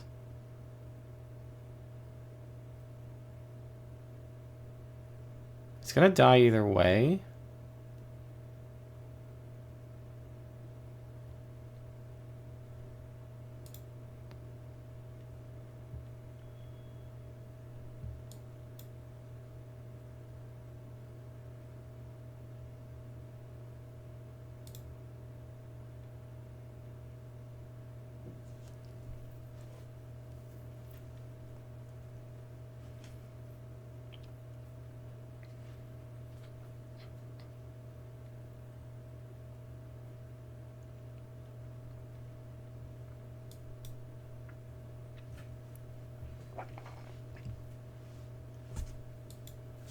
Now's my time. Bounce the Tam. No more deep sight for you. We'll get another forest. I think I need more green mana. Gets to bound my Matter Bending Mage back to my hand.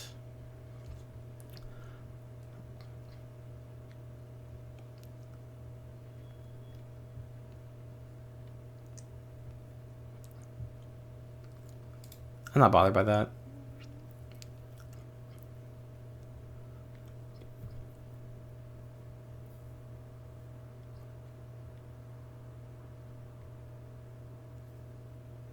I'm not going to let them replay their Matter Bending Mage, though.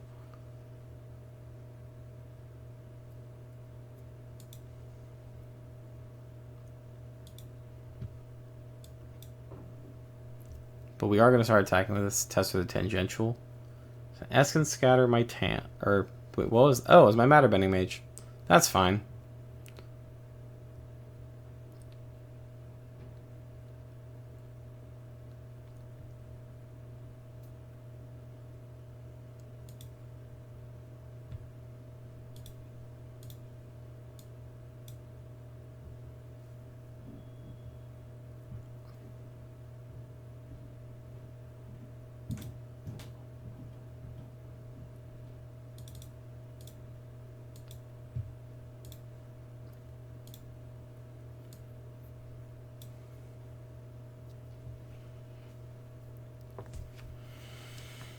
I'm gonna make these pests a problem. He's drawing a lot of cards. He's going down to 14 cards. If I draw a land, I'll be able to Tam and gain my own life, but they're going really quick and they're really jamming a lot of... They're trying to outvalue me. If they go to combat, though, I think we're in a really, really good spot.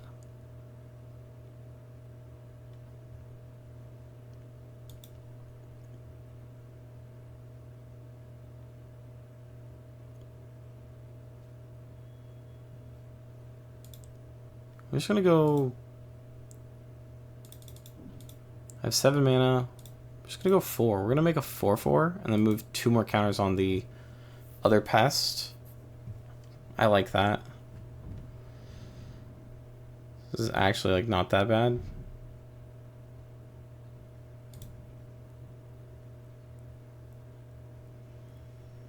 Take action. Auto pay. Swing with 2 pests. Just gonna keep gaining the 2 life from these pests.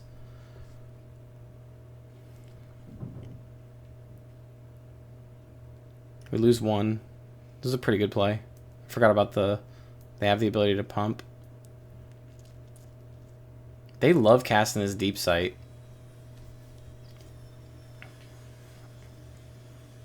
Another Mindful Biomancer.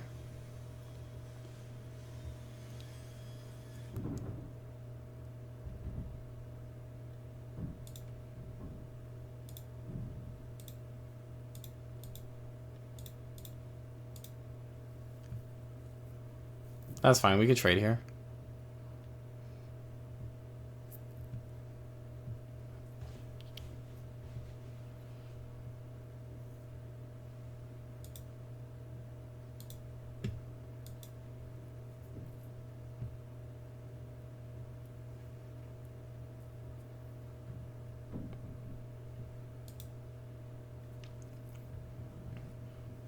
They have another TAM. That's why they swung in with it. They're digging.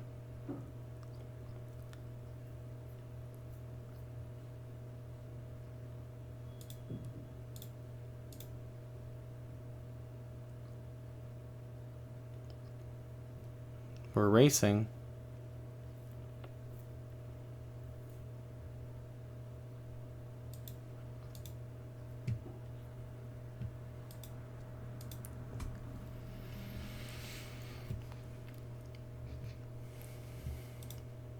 Do they cast it? They cast it. Man, they love casting this deep sight. I wish that Arena displayed how many cards they had left in their library, like on board.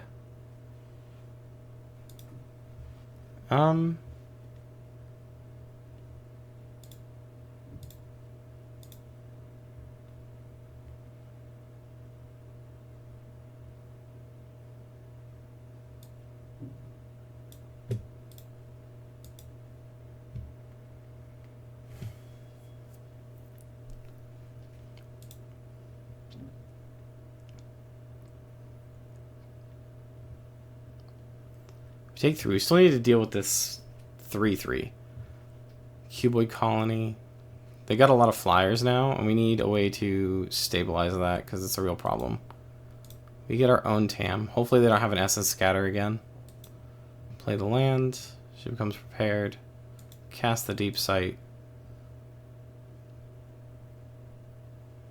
It's another land. You still get hit for 5, which is like a problem. I need to keep this up as a blocker. It blocks the Master Biomancer, like, well. He's going to draw 2 more cards. Man, he's at 3 cards. If I can hold out for 2 turns... Do we just win the game if I can hold out for 2 turns? Oh no, he's going to kill himself. He's going to deck himself right now.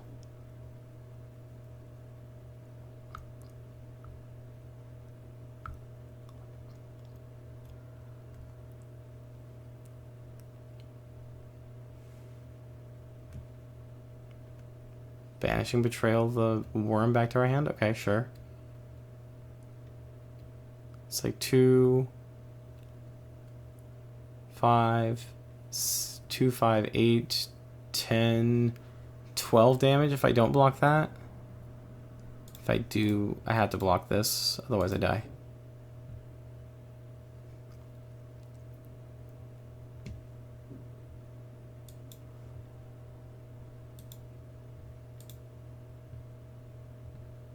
Oh, now I'm getting flooded. Why?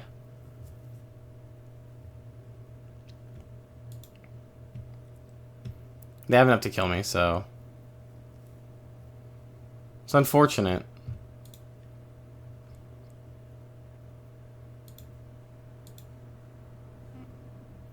I don't have a way to...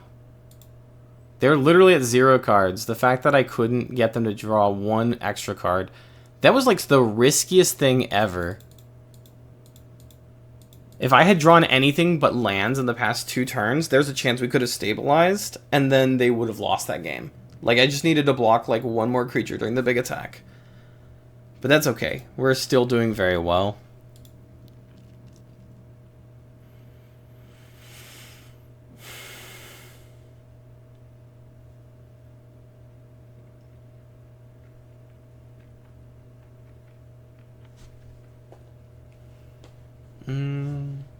It's like not a bad hand. We get to, if we draw a land, we can cast the Deep Side off TAM. It'll give us some good card advantage. Gonna play a 2-drop. Probably play the Worm before we play TAM, because we want to be able to try and cast it the same turn.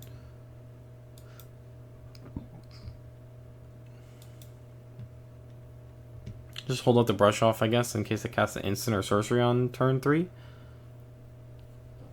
Or hope that we draw 3-drop. That would be the ideal world if we draw a 3-drop, but...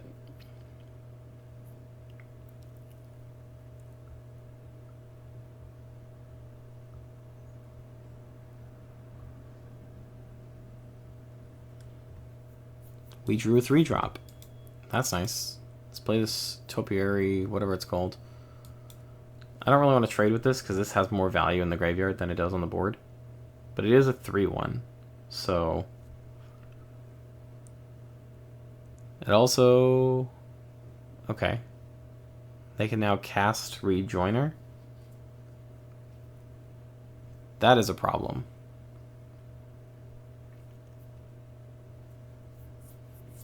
It's a lot of value. We're not going to block. We need a way to deal with that. This card is so powerful.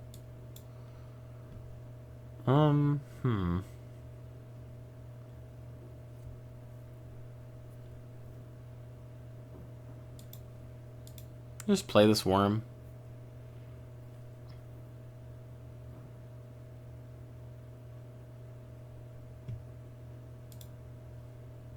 Probably the right choice to just start attacking with the Topiary Lecturer. It's used as an aggressive creature. Like, we're not hurting for mana.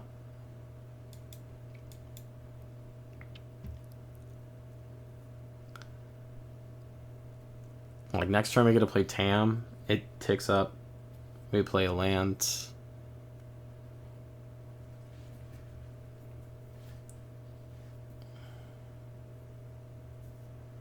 I think I want to draw the card, so maybe I hold Tam till turn 6, and next turn I just hold the brush off. He's gonna kill my worm. That's rude. Puts a counter on his interceptor. Okay.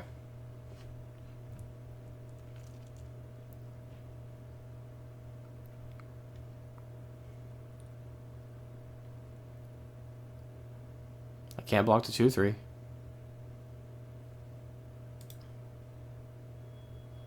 We're hurting. See.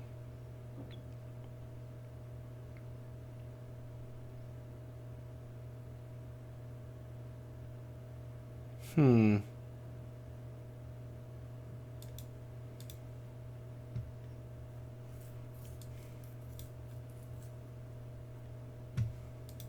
not going to block with this anyway. But I have to start blocking this.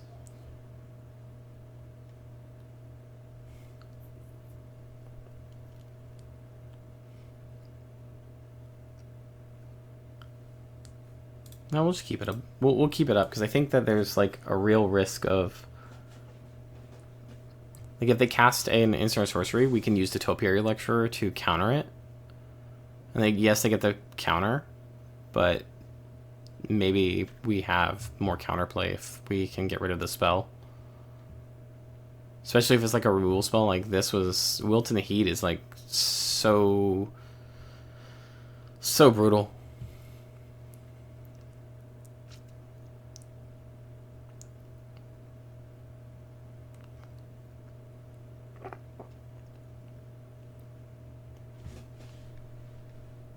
Heated argument? Yeah, we're not going to let that resolve.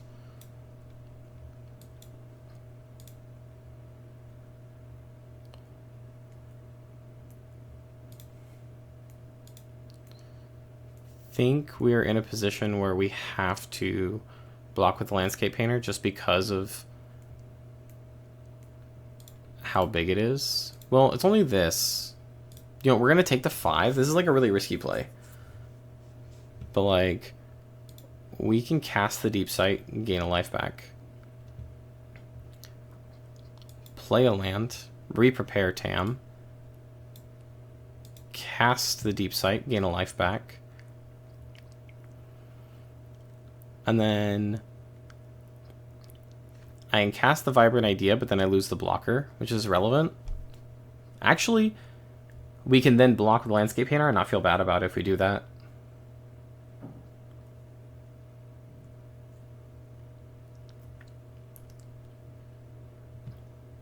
Yeah, I think that's probably the right play.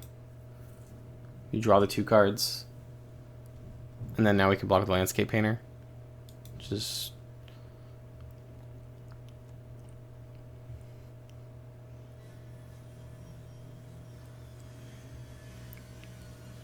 Next time we have a lot of mana. We have 4... Do we have 10 mana? We could probably dump a lot of mana. Like, put a bunch of stuff on the board. We'll also have this, which is... So we'll have 11 mana.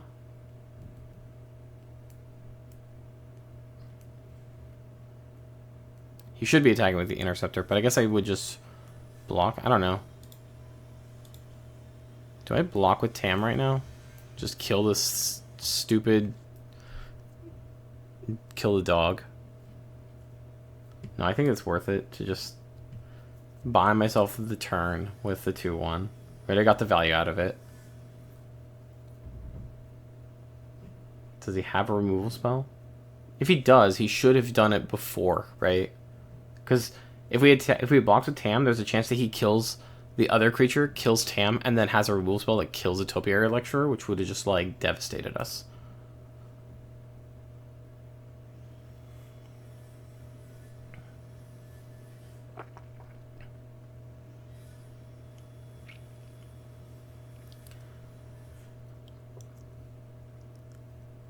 We are going to play the land. Tam becomes prepared. Play the Deep Sight to draw a card. We get a decent blocker.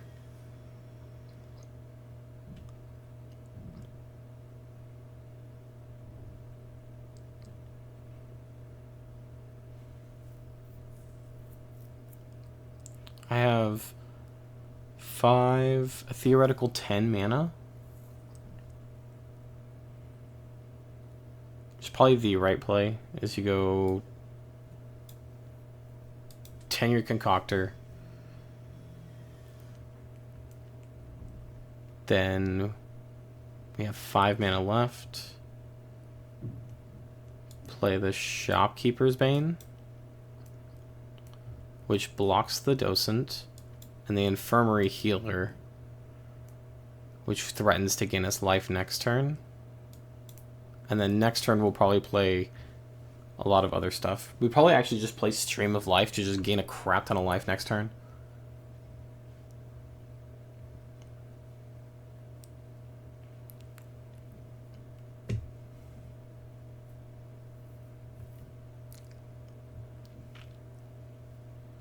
We don't have a way to take advantage of our graveyard, so it's irrelevant what they get rid of out of our graveyard.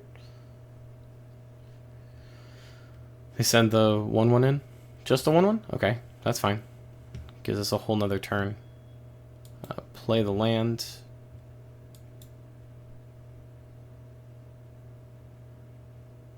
Cast the Deep Sight.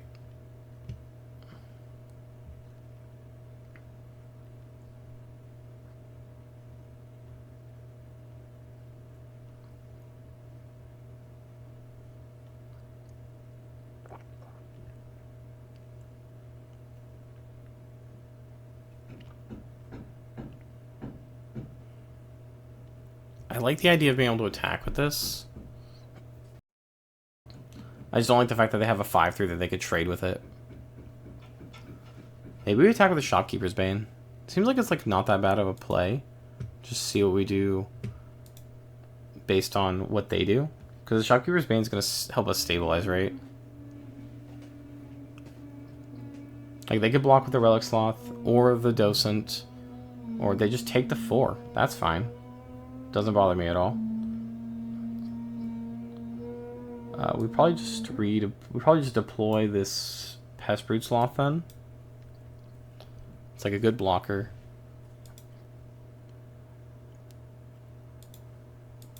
Just drop more stuff on the board, just like a ton of stuff. We got 3 mana left. We're not going to cast a Stream of Life. I would rather just spend the 2 mana, cast the Shared Roots, go get an island. Triggers Tam, prepares her. And then we'll hold up the Oracle Restoration so that we can attack with the Concoctor next turn. But if we can get a blocker out of this Campus Composer, we're in good shape. And every time we cast the Deep Sight, we go up 1 life.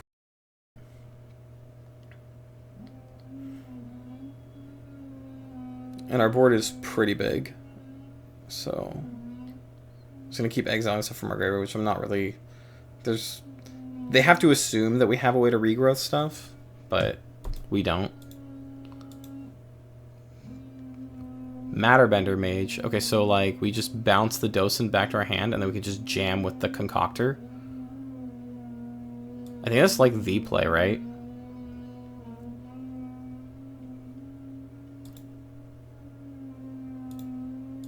Play this.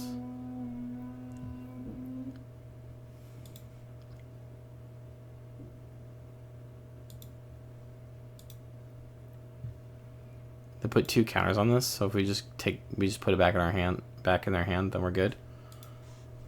Start jamming with the Concoctor. We just keep going with the Shopkeeper's Bane, and the Pestbrute Sloth is just like such a good attacker, or I mean a good blocker that they probably won't be attacking in. I think we've definitely stabilized at this point. They're going down to 8. They have 4 effective life with their Sloth, which is interesting. But I think that we're just like, the stream of life is just getting better and better every turn that they don't deal with it. And since they are losing out on the value that they got from Graduation Day earlier, they no longer have the 5/3. The 5/3 was like terrifying.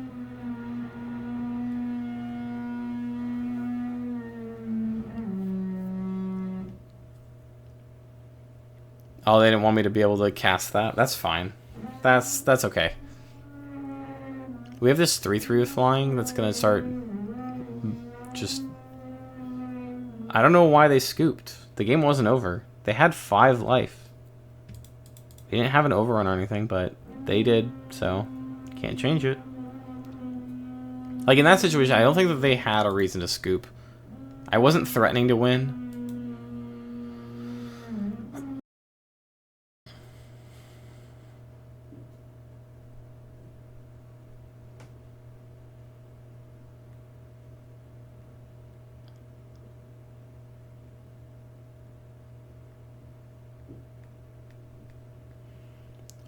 This is an interesting hand. We get to play Infirmary Healer. We have both our colors. Banishing Betrayal buys us some time. Could help set up Topiary Lecturer into Pestbrute Sloth. This is fine. This is a capable hand. We draw land, play a forest. How scary is their turn? They don't play anything on turn 2. Do we just like... I think we still play the Infirmary Healer. And then just save. They have a removal spell for the Infirmary Healer. That's fine. I spent 2 mana. They let their mana fizzle. That's kind of unfortunate. Maybe there's a world where we Banishing Betrayal our own Infirmary Healer in response to their removal spell. Alan Historian. Okay.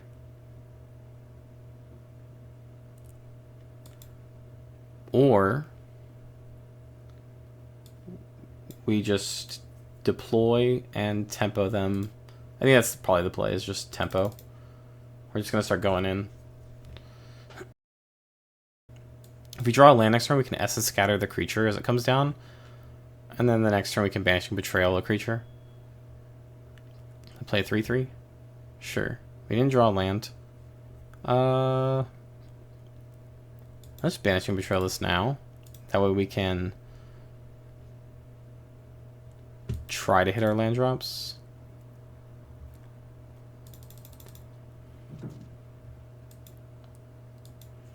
End the turn.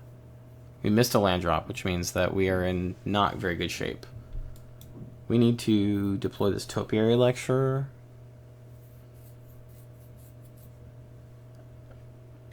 Hopefully the next card is a land. It is a land. Okay, thank God.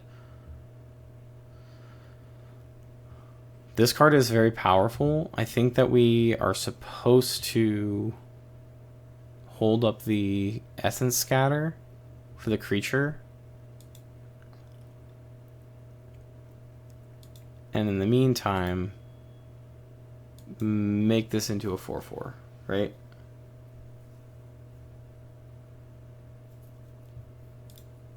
start attacking.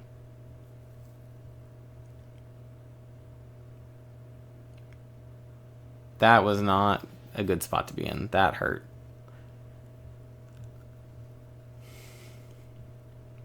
We could get rid of a big creature right here if they...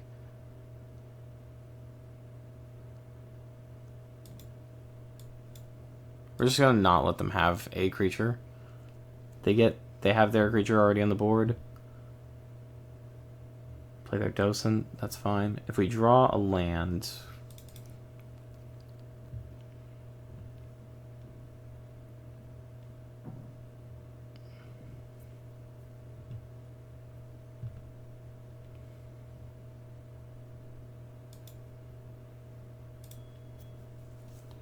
Try and set up, but I think the right play is to just play the Sloth. It's a decent enough blocker that I'm not afraid of losing it. Also, the pests just they just like run past the dog or chimera, and it blocks this historian for days. So.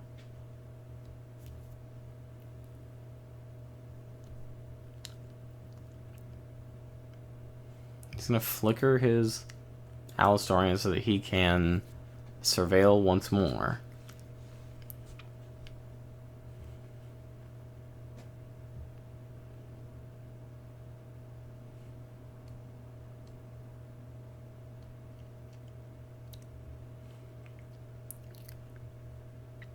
We're going to just deploy the Topiary Lecturer. We're kind of behind right now, so we're going to just not play anything.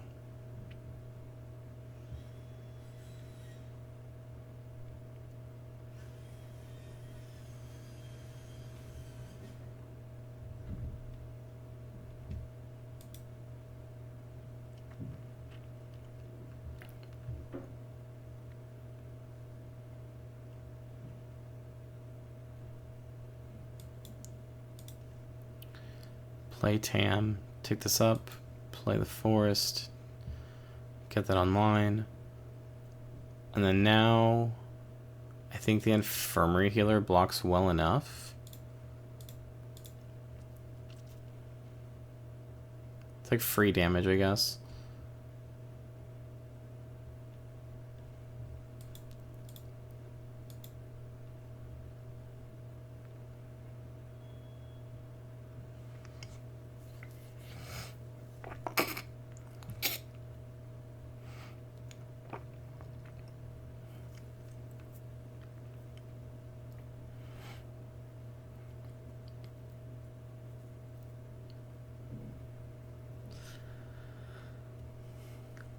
It's really interesting that this Silver Quill deck has so much of the like surveil stuff. I don't want to lose the Pestbreed Sloth. It's holding back the Allen Historian, so I think we just take the 4 damage here.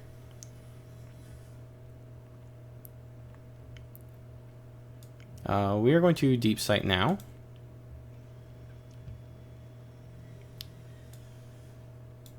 Play an island.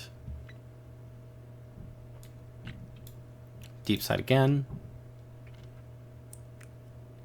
And then we'll play our Tenured Concoctor, which will take up our Topiary Lecturer.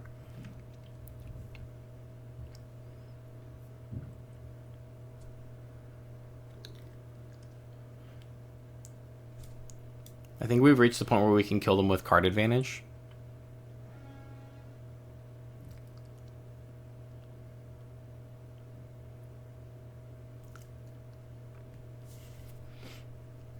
Because next turn we can Stream of Life for like a ton of damage, or like a ton of life, right? Play this forest, she becomes prepared. Deep Sight. Draw a card.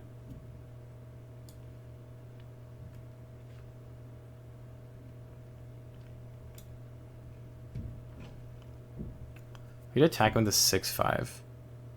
It's probably like worth it. Just like send in the 6/5. It's just like a huge problem. And then if we could potentially blow them out with just this Concoctor if they block poorly.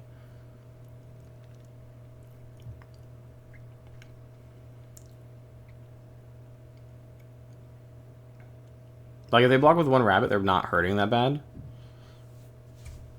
They just don't block. Okay, that's fine.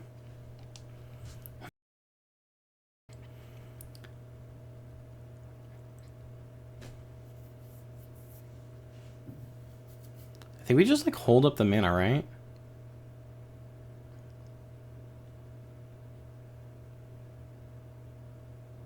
I don't want to waste the mana from the Topiary Lecturer, though. But getting another blocker that holds back the Owlin Historian is, like, nice. So we're going to just deploy that, and then it blocks the Owlin Historian really well. They get a land. We're in a good shape. Play another island. Cast Deep Sight. Get another land. Not like that upset about getting lands, but I think that casting the Careful Stay right now is kind of like a waste. So maybe we just like gain a ton of life after we attack. Just send in both of these.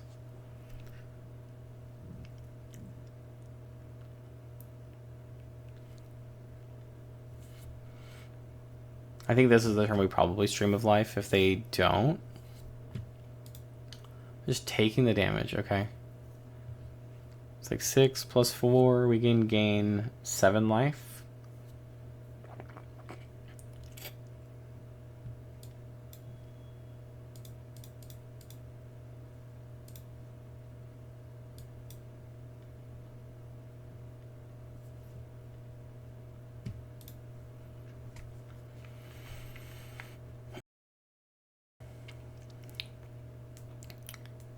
There's their mascot.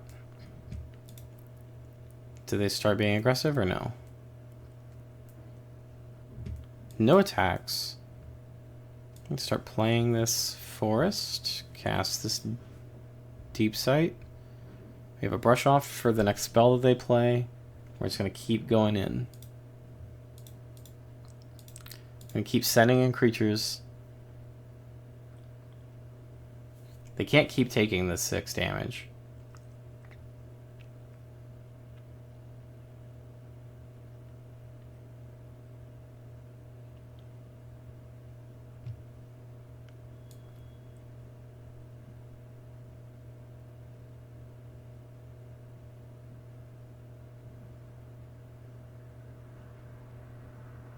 I gotta kill the best too. I can't really save it, right? Do I have a way to save it? I don't think I do. They're just like tired of getting hit for so much damage. I think making them have to redeploy this is good. And I can just kill both of their creatures. And kill both of them.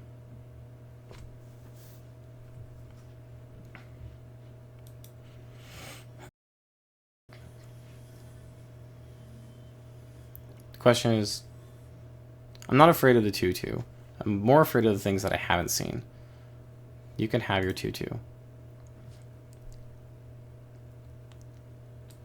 You cannot have that.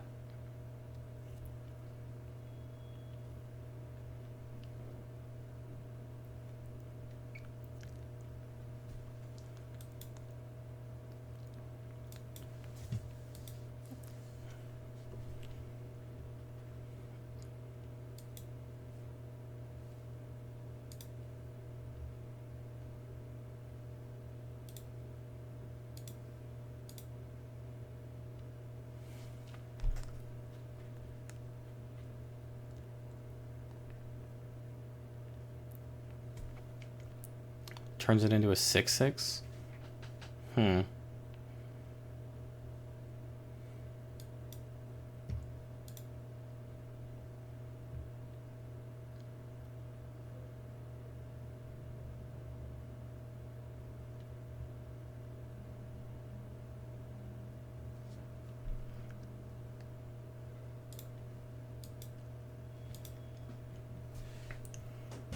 Start making him have to block things.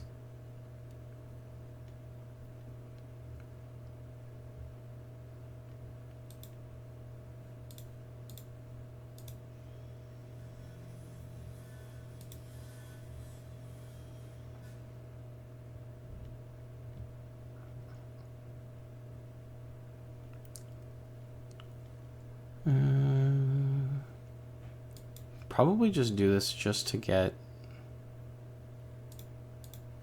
Doesn't really matter what I use it on.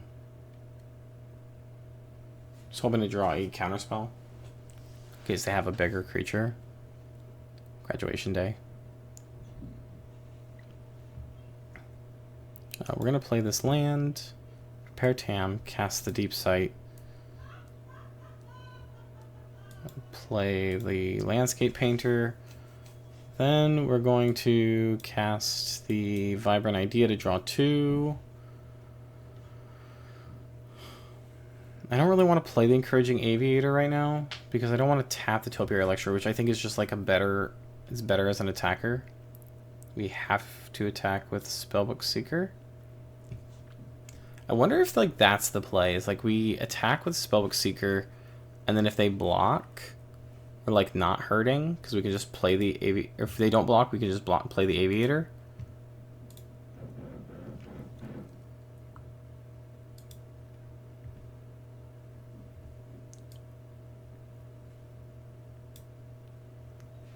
The Pestbrood Sloth, like it could be just like this tricky. They think that we're letting go of the Pestbrood Sloth.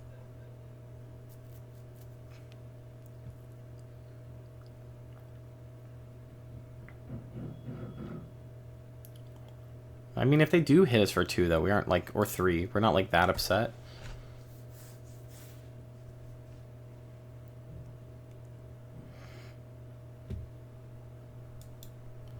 Play the land, play the Deep Sight, draw the card.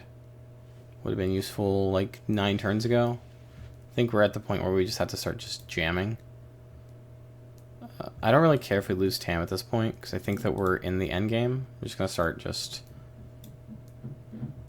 They block 3 creatures. They block Topiary Lecturer, Tam, and the Infirmary Healer. If they take 4, yeah, we're just gonna swing with everything. I think we have it. Only block 3 creatures, so they're definitely taking 2. That's lethal. And that's the end of our draft. We won. We didn't win every game, but we did pretty well. Had 2 losses, but we got 950 gems and we got 2 packs. All right. We have 2 packs. We're just going to open them and see what we get. Ooh, another Mind in a Matter. You know, I've been thinking, ooh, and we got a Slumbering Trudge. Like, this card is actually, like, really good. Like, I don't even think that you ever... If you have this on turn 1, you just, like, slam it as your turn 1 play. Like, so what if it's tapped and you just play, like, fight spells or punch spells where it's 6/6 just starts, like, eating stuff in its sleep on accident? I think it's kind of cool. The Mind in a Matter is good. Mind in a Matter also can be like if you see Slumbering Treasures on top because you can like see the top of your library, pay 3 mana to Mind in a Matter, draw that, and then just put it on the board. Anyway, this was really fun. I'll probably continue doing this until I hit Mythic, if I ever hit Mythic. I hope you learned something. I hope you enjoyed this video, and if you wouldn't mind liking and subscribing, that would be great. I know that you just watched 3.5 hours worth of content, so you probably want to take a break. Otherwise, have a great day. Thank you for joining me.